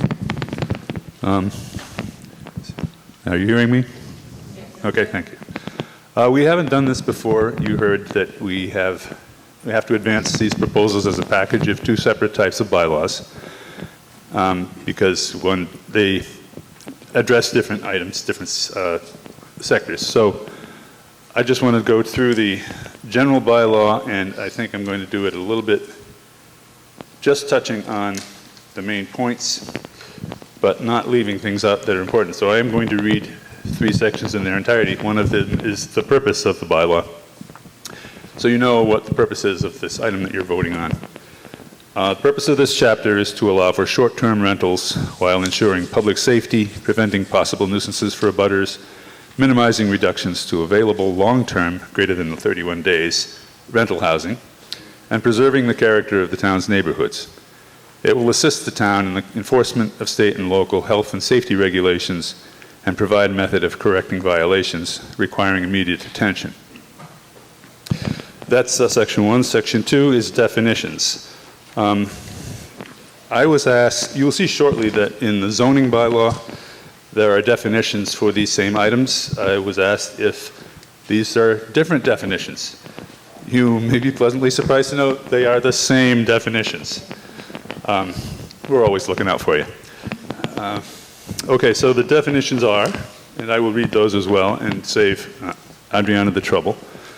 A short-term residential rental is a single-family, two-family, and multifamily dwelling where rooms for overnight accommodation are rented, other than by tenancies at will or by lease, for not more than 31 consecutive days. Short-term residential rentals include traditional bed and breakfasts, but do not include motels, hotels, or inns. Owner-occupied residential dwelling. A residential dwelling that is the primary residence of the property owner and where they reside for at least 9 months of the year. Operator. The property owner and any other person or entity operating a short-term residential rental, including but not limited to a lessee, sublessee, mortgagee in possession, or licensee. It is the intent of this bylaw the operator shall have a meaning consistent with the general bylaws term operator. All right, now touching on section 3. Number 1, you need to register with the town and the Department of Revenue. Anyone currently running an Airbnb type establishment knows that. Number 2, the owner and the operator shall submit an application. I should make clear the operator, which shall include each owner, so the owner has to be on the application.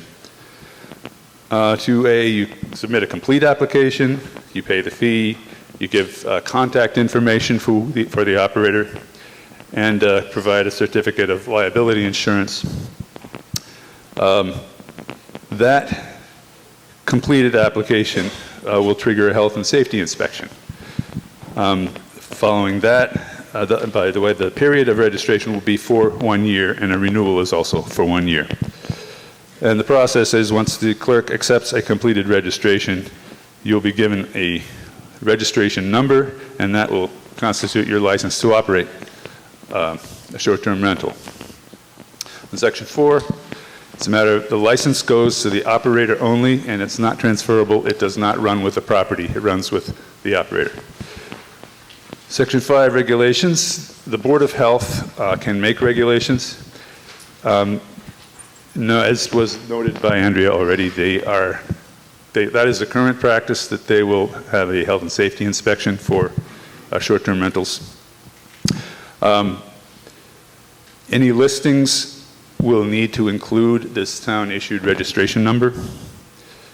The operator is required to keep a register of the persons, the dates, and their addresses for 2 years. I think that's probably a state requirement. I'm not certain, but certainly a legal one. You need to comply with laws. You can't start out a short-term rental while you have outstanding violations, whether it be zoning violations or any other kind of violations. That kind of makes sense to me. There's an initial compliance period. And I will read this section as well.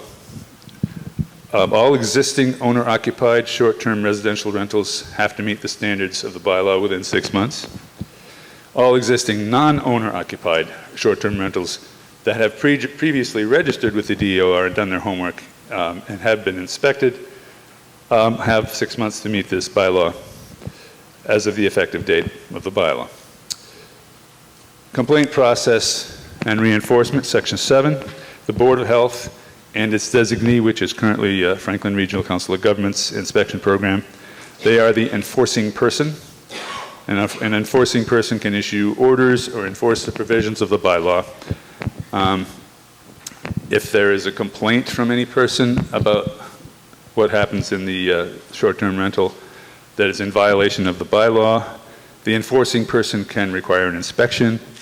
The operator needs to make a good faith effort to allow access for this inspection to take place. And there can be a hearing by the enforcing person with notice to the operator. They get told that there's a hearing. And they have the power to suspend or revoke the license. Finally, severability, that's sort of boilerplate, just like any other part of the bylaws. If this is found to be somehow not kosher, it's not going to make the rest of the bylaws go down the tube. All right, that is the general bylaw.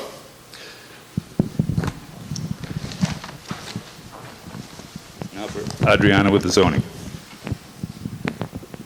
Thank you, John. All right, so I will now take us through the zoning bylaw. This section has those same definitions. Oh, it lists short-term rentals in the business section of the table of use and sort of recognizes them as a business. It sets performance standards, so we'll get to that, and you'll see it references section 4.9. Performance standards are something that's in other zoning bylaws and sets sort of special criteria for uses that are to be allowed by right, giving in narrow circumstances sort of additional guidelines for how you should be operating. So we use that mechanism here. One thing that's not on the slide that I want to also mention is special permits, because I know that that language can create some confusion. So when we talk about something allowed by special permit, this isn't like the licensing that John just told you about, or like a business license. It's really a process, and again, it's used in other zoning bylaws. There is a handout with questions, which I think has one about the special permit process and where in the zoning bylaws you can find more information about it, but it basically allows for a process for abutters and other people to provide input on whether, in particular instances, the use should be allowed or not, or should be allowed maybe with some conditions. So the zoning bylaw, again, allows for rentals that are registered and licensed now to continue operating and provides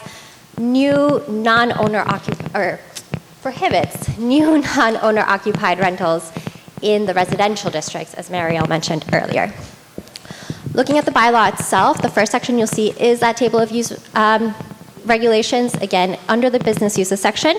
Those abbreviations at the top are what Michael mentioned at the beginning with the map. Village commercial is VC, VR is village residential, RR is rural residential, C is commercial, I is industrial, HI is historic industrial.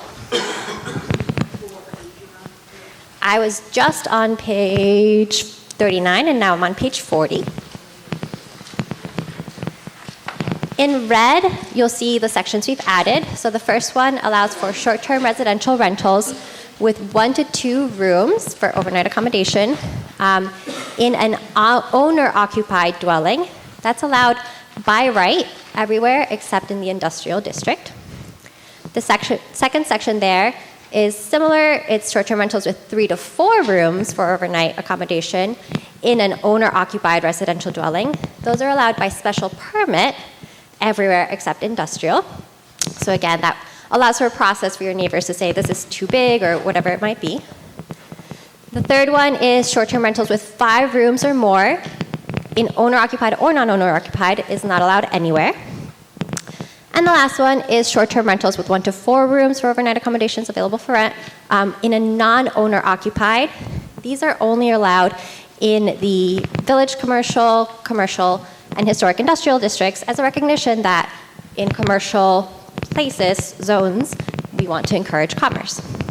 A couple other tiny changes just have to do kind of with definitions. We added lodging houses to inns per language that Massachusetts state laws have. We struck bed and breakfasts as its own line because we're rolling it in with short-term rentals. So the next section is the definitions. The first three, John has already walked you through. Again, you'll see bed and breakfasts in that short-term rental one. The lodging house one, as I just mentioned, just pulls in language from Massachusetts laws and mirrors that. So we did not come up with the second degree of kindred piece. That's just language we're mirroring.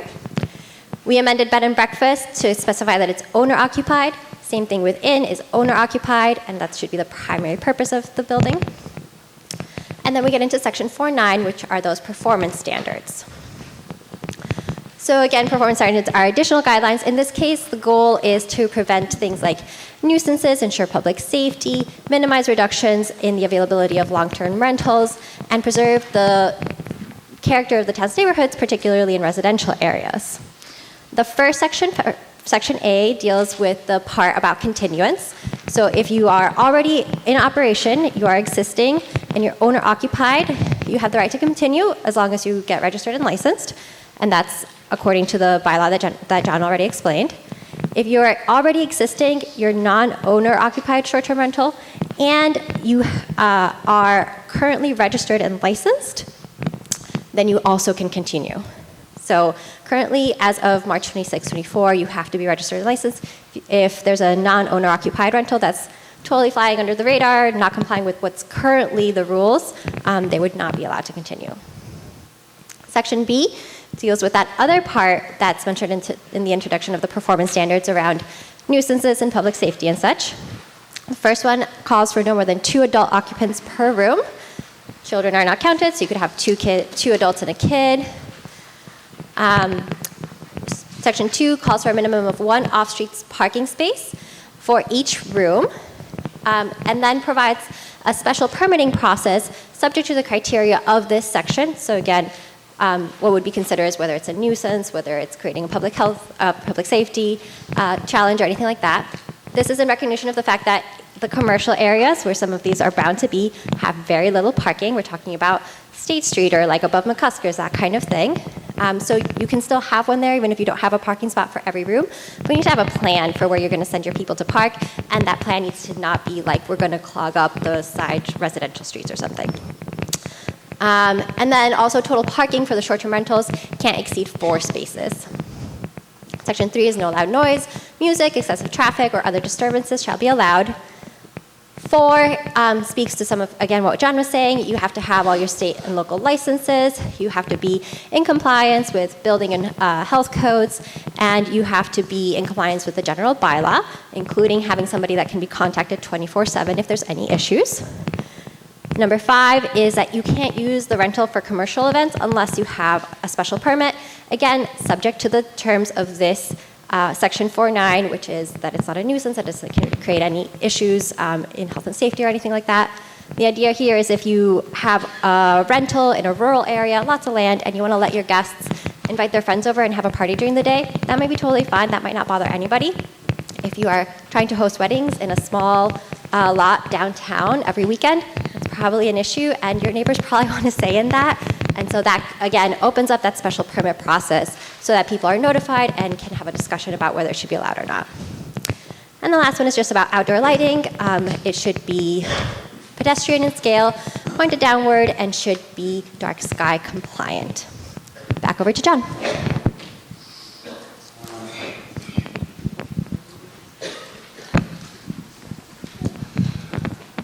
That is what we have prepared for you. Let me just observe that if you support this effort, you need to support both the general and the zoning bylaw. They have to be voted separately, but they need each other to work properly because they cover different bases. We haven't done it this way before that I know of, but it's necessary this time. So if you have a mind to, after all this, to support this idea, please be sure to support both. And the planning board recommends that the town adopt both the general and the zoning bylaw.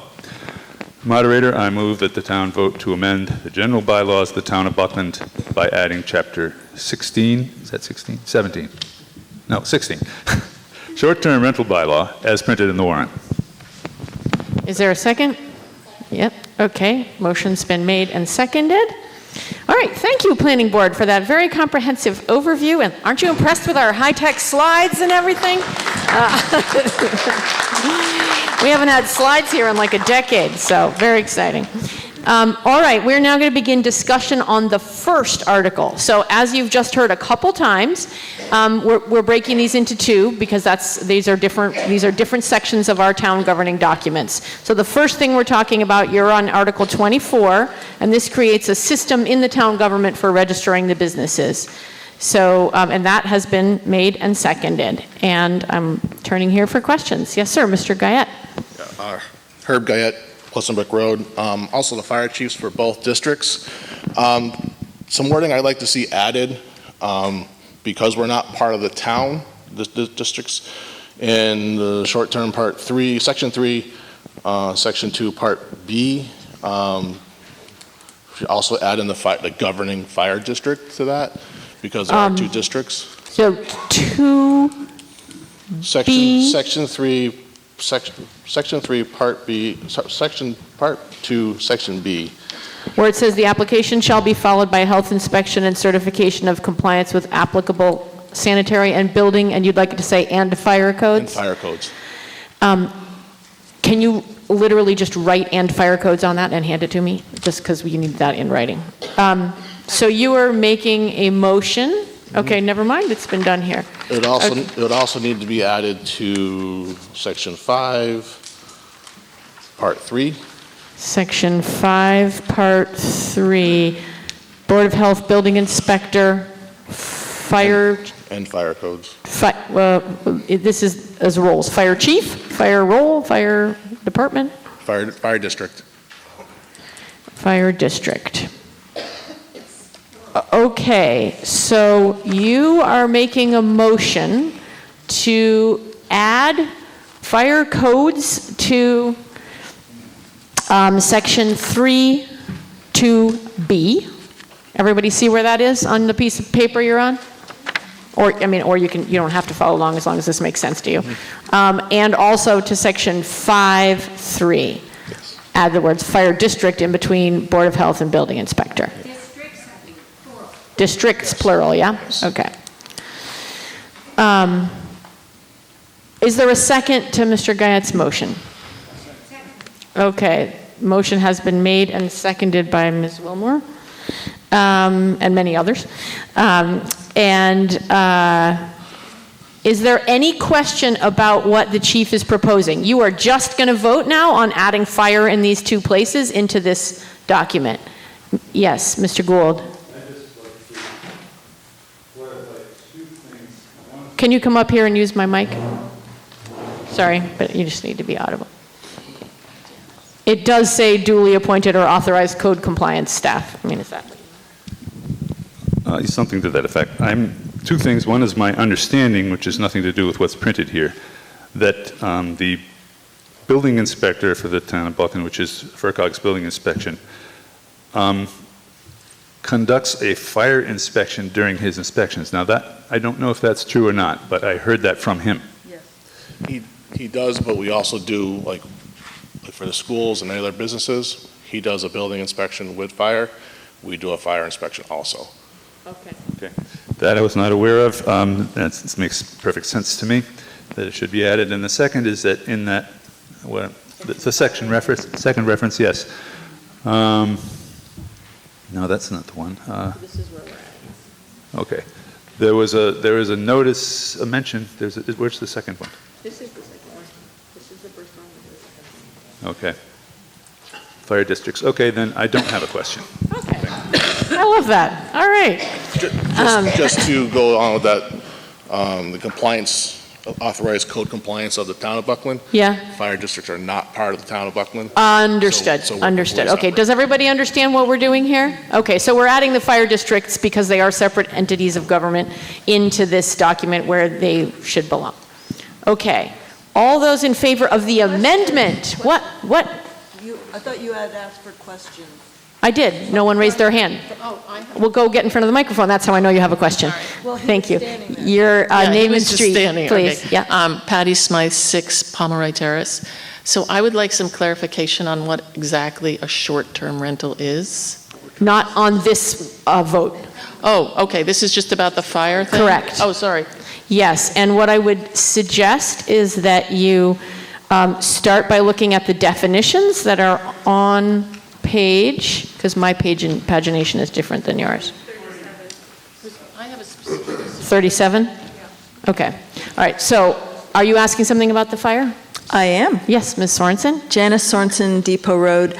I had come up to say that, yes, the building inspectors did do a fire code and made sure that smoke alarms were wired in and egress, et cetera. And I'm wondering what you look for that would not be covered by the building inspector's fire code review. So that's a question for Chief Guyette. Okay. Mr. Guyette. We look for basically the same thing. But if he misses something, we catch something, we don't, because he's looking for the building aspect completely. We also look for the building and fire code, so we kind of overlap each other. When we go to the schools or any other businesses, a lot of times we go together, so we can both look at the same thing and contemplate what was wrong or right or what needs to be changed at the same time. And specifically, what kind of? I think that we can't go too far down this road of what the changes would be, because what we're just saying is that there's a code that got missed in this list of the things that would need to be for a business to be considered safe. And so we're just adding that in. I mean, I hear your question, but I think that the time for the time for wondering about that is later when the actual inspection is happening. I mean, if you like, it's going to be a couple words. Okay. We're going to, again, look for egresses. We're going to look for fire extinguishers that are in date. We're going to make sure yep. As a fire code, we have every right to go in and do the same inspections as the building code does, as a second set of eyes. No matter what building we do in town, both go in and do that same inspection. If it's a bar, if it's a building, if it's a five-unit building of 5 apartments, a commercial building, we all go in and do the same inspection. For the same things. But looking for same things, but also different things. Okay. Does that make sense? Thank you. I think what I'm hearing here is that because this is a way to sort of codify this as a business use in town, you now envision a greater engagement by the fire department. It is actually building code, Okay. fire code. Okay. Any commercial residence building is Okay. inspected. Thank you. All right now we're voting just on adding the word fire codes into the section, oh no, I flipped away. 3(2)B of Article 24, so Section 3, subsection 2, subsection B, and the word fire districts into Section 5, subsection 3. Got it? All those in favor of adding the fire to this thing we're about to vote on? Okay? All those opposed? Okay, the article passes. It is not unanimous. Okay. That's an amendment that passed, not the article. Okay, so there's the amendment for you, Town Clerk. We are now back to asking questions about the larger local general bylaw in Article 24 that's listed all the words you have in front of you in your book. Okay, now is the time for your question. Okay, yes, ma'am. thank you. Okay, you're... Again, Patty Smythe, 6 Pomeroy Terrace. So I guess my question is about if you're a snowbird, if you go away during the winter and you have somebody staying in your house, do you fall under this bylaw? As I believe these guys just described, it's for under 31 days and... Okay. Yeah. Oh. What? Yeah, that's what she's asking. So if you are away for more than 3 months, so you don't live there for 9 months, it's not owner occupied, but if you rent it to the same person for the 3, 4, 5 months that you're gone, it's not a short-term rental anymore. Thank you. Okay. Any other questions? Yes, sir. Yes. Kevin Pernton, 4 Clessenbrook Road. Mine's not a question, mine's just to make sure if everybody in here understands how the Commonwealth of Massachusetts works on eviction processes. I I've owned my apartment house in Shelburne Falls or on the Buckland side since 1988. I've rented to locals almost all the time through all of it. This last time I just got burned for over $30,000 because I couldn't evict them. I had no rights. If you pass this thing, and if I wanted to turn this house into an Airbnb, I'm not going to be able to down the road. I don't think that's fair. I've owned this property a long time. And I don't believe you have that right to take that right away from me or make me have to jump through a special hoop to get there. You know, my rent has never been that expensive. I've kept it low to keep good people, to keep them there, and they still burn me. You know, you can't evict in this state. If anybody else got property and you ever want to think about doing that, you won't be able to if we pass this today. That's my take on it. Thank you, Mr. Purrington. Anyone else wish to ask a question? If so, come up to the microphone. You can also come up without a question to weigh in, as Mr. Purrington just did. Sorry about the microphone. Next year, I promise we'll go back to having two. Okay, my name is Pat Heminger, Ashfield Street. Okay, mine was on Section 4 non-transferability. Section 4, one second, let's just get it open. Okay. Does that also cover the transfer of property through inheritance?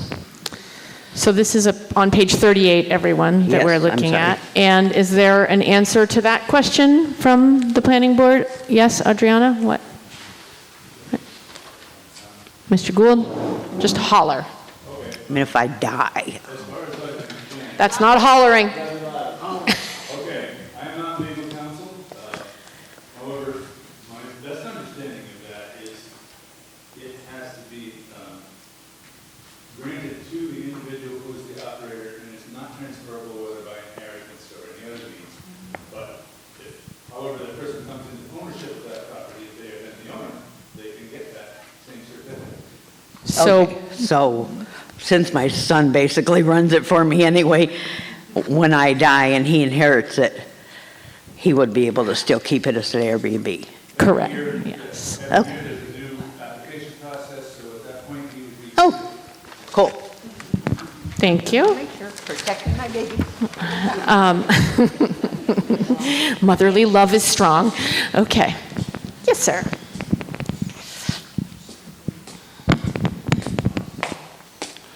Hi everyone, my name is Mohammed Yassin, 8 East Buckland Road. I'm asking if will be fee every year.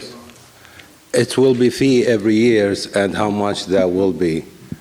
And it will be, I mean to be honest, like, you know, you feel like, you know, you own the property but you don't own the property, as Kevin said.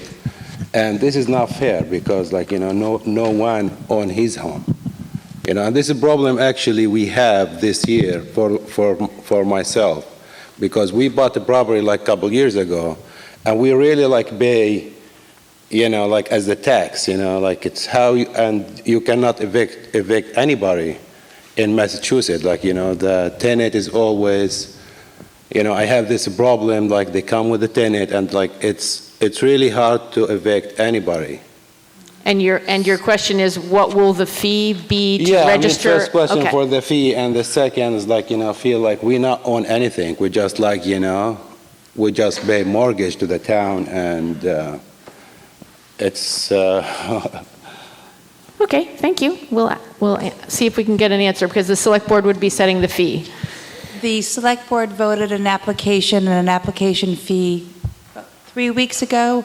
It will be a $25 application fee, and the permit itself is $100 per year. Thank you. Okay.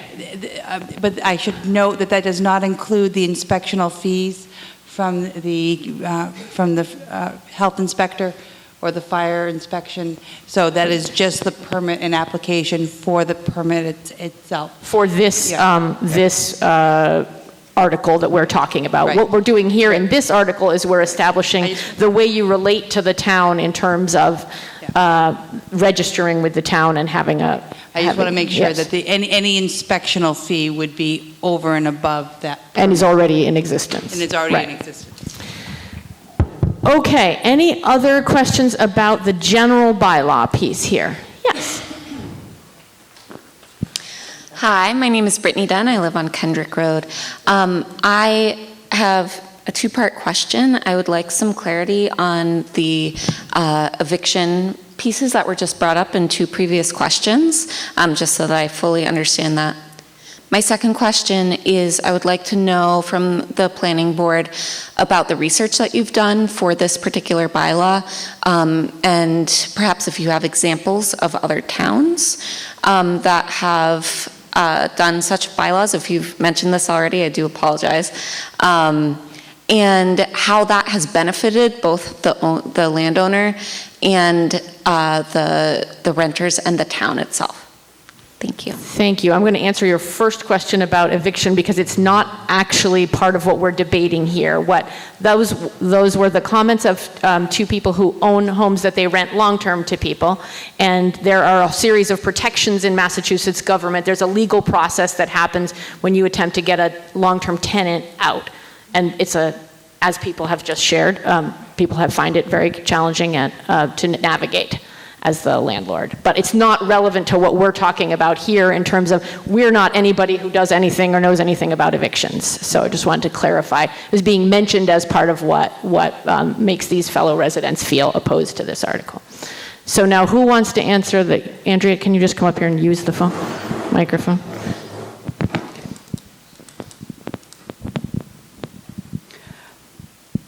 Yeah, in terms of what other towns have done, we looked at a list of maybe about 25 to 30 other communities in Massachusetts that have passed bylaws related to short-term rentals. Some of them pass only the zoning, some only the general bylaw, and many have done both. Each town has a different take on it because of their size and location. Whately has one that really addresses properties being used for large parties and weddings. Evidently, that was a concern in Whately. And I would say the vast majority of them do have a process for complaints and also a 24-hour number for somebody to call because this is a business being run and there's no proprietor there at the business kind of thing. The other thing that many communities have done has leaned towards the owner occupancy part as we have done. So I would say those were the common themes that we saw. Thank you.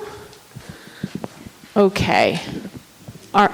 Are there other, are you going up to speak at yes? Are you answering this question or are you speaking in, okay. All right, in which? I had at least 5, but I can only remember 3. Boston, Somerville, and most local is South Hadley, who have done this same kind of paired bylaw. And I guess it was addressed, but we're talking here about short-term rentals.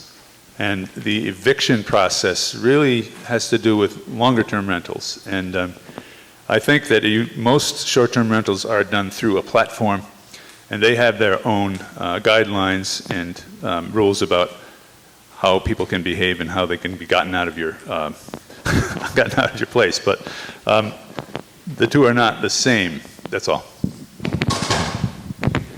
Thank you. Mr. Burrington? Yeah, I'll help clarify what I meant by that. What I meant by that was right now my house, I rented it out again. If I have to go through another eviction process, I want to be able to have that right to be able to turn this apartment into an Airbnb. Long-term rental is what they're really looking at here in town, because there isn't no rental, it's hard to find places to rent in town. But because of what happens to you as a landlord and having no rights over your property, I mean, I don't live in that house no more, but I have no rights once I let a tenant go in there. I want to be able, if I have like that screen showed before, if I rent it out as an Airbnb, the town benefits, a lot of people benefit. Probably everybody in this room, or not maybe everybody, but a lot of people in here have probably gone and rented an Airbnb somewhere in a community or in a residential neighborhood. You didn't go in, you didn't raise hell. I mean, we go all the time. Putting a limit on it to only 2 rooms or 1 room. As a family, me and my wife, my sister and her husband, my brother and his wife, we have all gone and rented an Airbnb.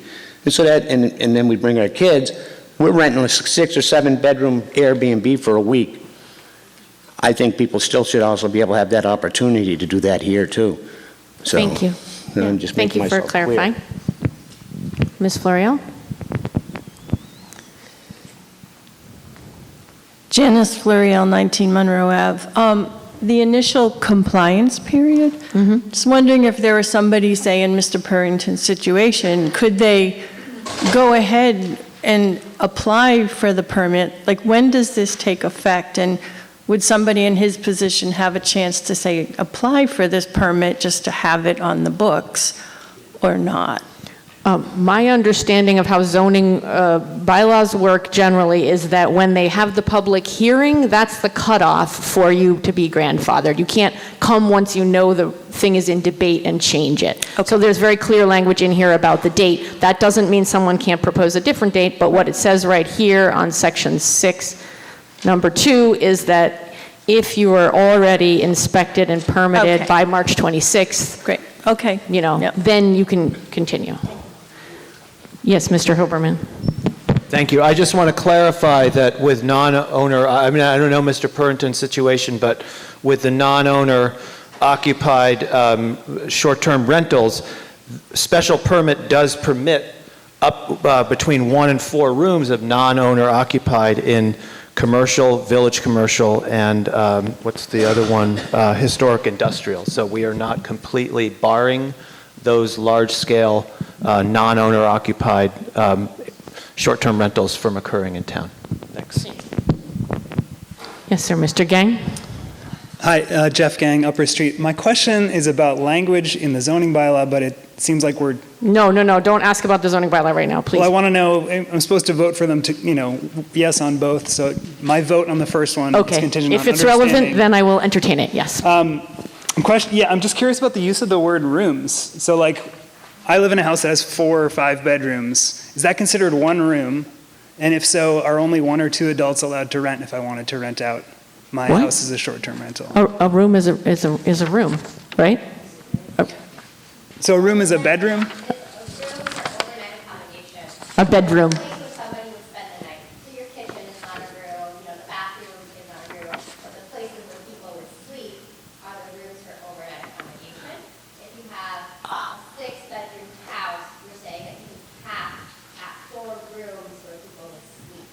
So, can't have really large properties with lots of rooms available.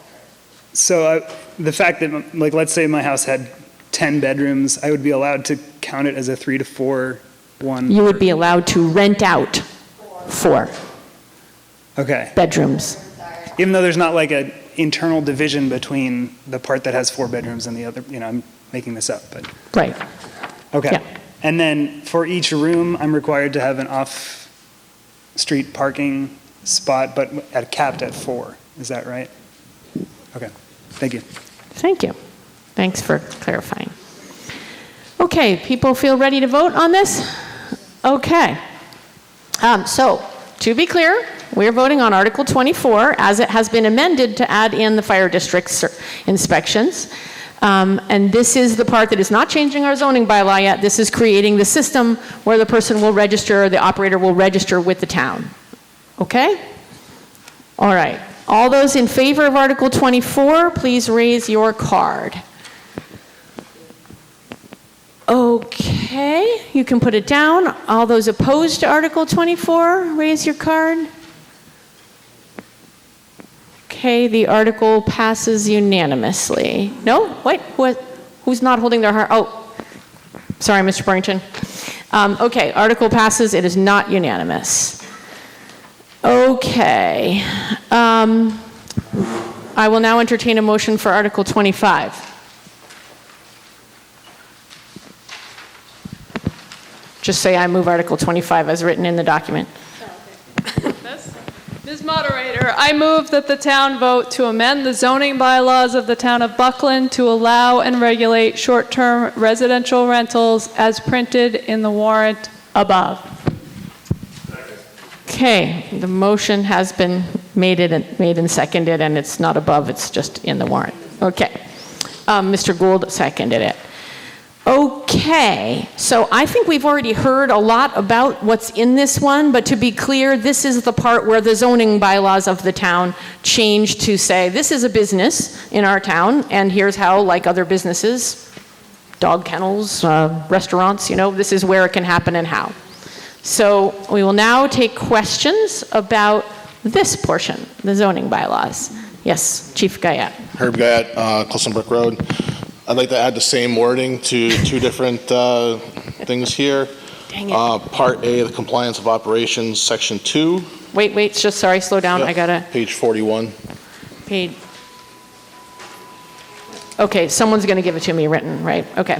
So just add the fire district also in there, fire districts. Okay. Where say again. So under performance standards 4A? Section A, Part A, Section 2, I guess it is. All existing non-owner occupied. It's the bottom of page 41. All right, you guys know what he's talking about? Fire districts. Fire districts. Plural. Yep. And that would be also on Section 4, Part A. Add in the words fire districts there also. Under section 4. Okay, yeah, I don't have this. Part A. Okay, I just need somebody to, my numbers aren't the same as yours because I have all these big spaces to write down who asked questions. So I just need someone to give this to me in writing and then we're good to go. 4.9. Yeah, A? No.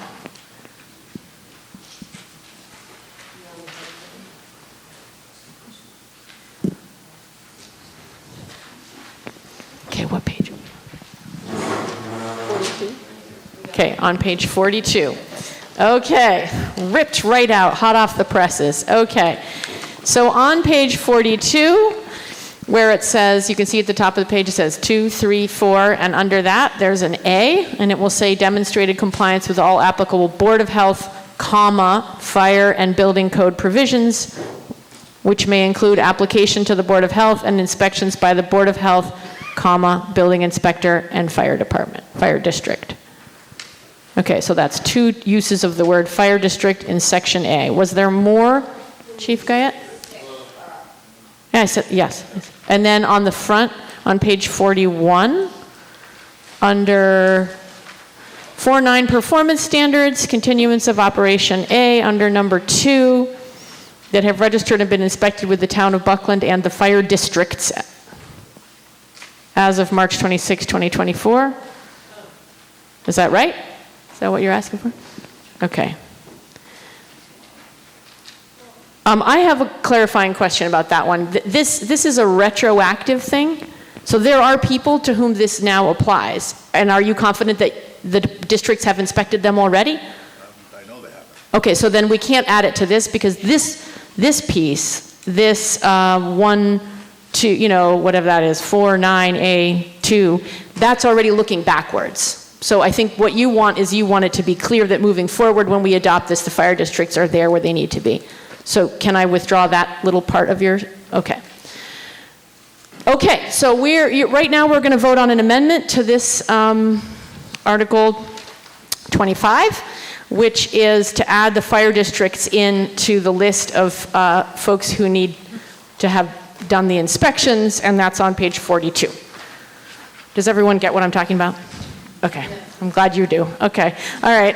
Okay, all those in favor of adding the fire districts into this bylaw before we vote on it? Okay, all right, you can put your hands down. All those opposed?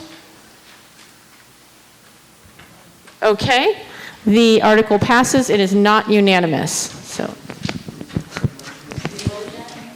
Oh, the motion passed, sorry. Oh, wait, but you didn't actually move it. You didn't move it and get a second. All right, we're backing up. Just say that you move it as proposed. I move it as proposed. Okay, who's seconding it? Second. Who said second? All right, Ms. Wilmore. All right, now we're going to revote that. All those in favor of adding the fire district in where we said to? Okay, put your hands down. All those opposed? Article passes, not unanimously. You guys are good today. Thank you. Okay, we're now going on to see if anyone has any questions overall with this change to the zoning bylaws. Yes. Hi, Allison Cornish, Summer Street. I'm going to show a lot of love for the planning board. I miss you guys. I used to be there with them all the time. I just like a little clarification from the general bylaw that we just passed, Section 6 on the initial compliance period, and the bylaw that we're discussing right now, 4.9 performance standards and the continuation of operation. So do I read it correctly that the existing non-owner occupied short-term residential rentals in A2 there would need to go back and receive a special permit in order to continue to operate, or are they essentially grandfathered into the system? They do not need to receive a special permit if they are currently operating. If they're currently operating and licensed, they don't need a special permit. If they aren't currently, Register with the town and continue with the same operation. Okay. so let me just restate what Adriana said so people can hear. So if you are non-owner occupied and already are licensed and permitted as of that March 26th date, then you're good to go, and you don't need a You do not need a special permit. Okay.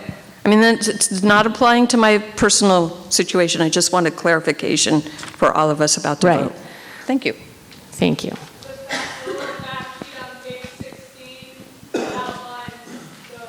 Yeah, that is helpful. That fact sheet on page 16 describes the impact to different kinds of these businesses in our community right now. Okay, there's nobody standing at the mic. That means we're going to vote, unless one of you gets up and stands over there to indicate you have a question. Okay. All those in favor of Article 25, the zoning bylaw amendment addressing the short-term rentals, please raise your card. Okay, you can put your hands down. All those opposed? Okay, the article passes. It is not unanimous. Thank you, Planning Board. We have one more thing to discuss. Why don't you just stay sitting up here, okay, for the lack of moving things around. Okay. I eagerly await a motion on Article 26. Okay, Ms. Moderator. Yes, Mr. Henry. I move that the town vote to amend the Mohawk Trail Regional School District Regional District Agreement by striking the following language contained in Section 4, apportionment of expenses among member towns, subsections A through J as printed in the warrant. Is there a second? Who seconded? Oh, Ms. Consolo seconded. Okay, the motion has been made and seconded. I want to remind you guys, this is the last thing we're doing here today. There are 3 articles that are all related, and the handout is on page 15 that summarizes the changes we're being asked to do here. So while the warrant is very long, I would encourage you to quickly check out page 15. And would you like to now speak to it, sir? Sure. Yeah, it's really long, so I'm just going to try to boil it down here, although it'll take a minute or two. First, though, I want to, as a member of the school committee representing Buckland, I want to thank the voters and I want to thank the town officials for being so supportive of the school district. So these amendments were presented last year. Unfortunately, we have to bring them back this year because they were not approved unanimously by all 8 district towns. 6 of the towns voted to approve last year. A 7th rejected them, and the 8th town never voted because they'd already been rejected by 1 town. So we're back again this year. It's really, even though there's a lot of wording in the warrant, it's pretty simple and straightforward what we're trying to do here. It's all related to, Article 26, that's the meat of the matter. Massachusetts law says towns are financially responsible for their share of the costs for educating all town students who attend public schools. The term used for that is foundation enrollment. So the Massachusetts Department of Elementary and Secondary Education uses that foundation enrollment as the basis for everything. Education funding, financial and enrollment analysis, everything that the Division of Elementary and Secondary Education does is based on foundation enrollment. Likewise, Massachusetts Department of Revenue uses foundation enrollment as part of its calculation for every town's required minimum contribution. The amount a town is required to pay to the public schools that educate town students. So the town assessment is consisted of 2 parts. You've probably heard these phrases bandied about a lot. The state determined a required minimum contribution and the above minimum contribution, which is the part that our district determines. Under the Mohawk Trail Regional School District current regional agreement, the above minimum assessments are based on a 5-year average of the number of students from the town who attend Mohawk Trail Regional School District schools. The students who are attending these schools, not all the students who live in the town who attend public schools, only those who attend Mohawk. This made perfect sense when the regional agreement was adopted, and at which time all town students attended their local public school. But now, students might attend charter school, choice to another district, or an out-of-district placement. Times have changed. These students are not currently counted in the enrollment portion of how Mohawk Trail determines the above minimum portion of town assessments. But the district pays the tuition for these students. It might be $5,000 for choice, about $25,000 for charter, and even higher amounts for specialized schools. So in effect, all district towns, through their above minimum assessments, help pay the tuitions for all of these students, but they are not included in any town's enrollment calculation, even though Massachusetts law says their town of residence is financially responsible for its portion of these costs. Okay. We are not proposing that towns should directly pay these costs, only that the students be included in the enrollment numbers that are part of the above minimum assessment calculation. And that's what these amendments are designed to do. Under them, the Mohawk Trail School District would begin to use foundation enrollment as the basis for above minimum town assessments. Just as foundation enrollment is used now by the state in calculating the required minimum portion, and just as DESE, the Department of Elementary and Secondary Education, uses foundation enrollment in determining a district's state aid. So foundation enrollment is not a new concept. It's used by the Department of Elementary and Secondary Education, by all municipal school districts, and by many regional districts in the state. The fundamental reason we want to make this change is that it makes town assessments more fair and equitable, because the towns that should be financially responsible for their students who attend public school outside of Mohawk Trail Regional School District will have that responsibility fully reflected in their Mohawk Trail assessment. Some students are not covered, vocational students are not covered, vocational districts are entirely separate. Homeschooled students and private school students are also not included. Only students who reside in town and choice to another regular district, go to a charter school, or are placed out of district, like in special ed, some kind of specialized school.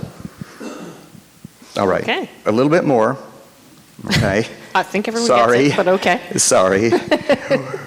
What's the financial impact on Buckland? It's hard to tell exactly. It's going to shift, but we do not expect that there will be a significant impact on any town. Buckland's assessment is based on its proportion of town enrollment. Buckland currently has 15 students who either choice to another district or attend a charter school. But Ashfield has 23, Shelburne has 22, so the proportions would shift for all towns. What impact there is, positive or negative, would be spread over a 5-year period. So initially, 4 years of the 5-year enrollment would be calculated on under the old system, and only 1 year under foundation enrollment, and that would just roll with time until gradually, after 5 years, it would all be calculated as foundation enrollment. It's a gradual change that would be phased in. And of course, enrollment can go up or down, and Buckland's proportion of the enrollment could go up or down. It will. It will vary slightly from year to year. The specific impact, a little bit hard to project. What we do know is that foundation enrollment's fair and equitable to all towns, and the current system is not. Okay. Thank you. You bet. And the description you've made for us, which is very clear here about what we're doing, is relevant to each of the next few articles as well. Right. Yes. 26, 27, and 28. Thank you. Yeah. So stay nearby in case people have questions. Okay. Any questions on Article 26? Okay. Hearing none. All those in favor, please raise your card. Okay. Put them down. All those opposed? Okay, the article passes unanimously. Someone like to move Article 27? Ms. Moderator, I move that the town vote to amend the Mohawk Trail Regional School District Regional District Agreement by striking the following language contained in Section 6 budget as printed in the warrant. Thank you. Is there a second? Okay, thank you, Mr. Langford. Okay, do you have anything additional to say about this one? I don't. Okay, any questions about this one? Hearing none, all those in favor, please raise your hand. Okay, thank you. All those opposed? Okay, the article passes unanimously. And finally, Ms. Moderator, I move that the town vote to amend the Mohawk Trail Regional School District Regional District Agreement by striking the following language contained in Section 15, effective date, as printed in the warrant. okay, thank you. People, there's always a second needed. Okay. All right, thank you. The motion has been made and seconded on this article. Are there any questions about it? Hearing none, all those in favor, please raise your card. Okay, put it down. All those opposed? This article passes unanimously as well. I will entertain a motion to dissolve this town meeting. Okay, is there a second? Okay, they're fighting over themselves. If all in favor, say aye and go out in the sunshine. Okay, all those opposed and want to stay here longer? Okay, thank you all. You're a wonderful group. Much appreciate your spending your time with us. Thank you. Thank you, everybody.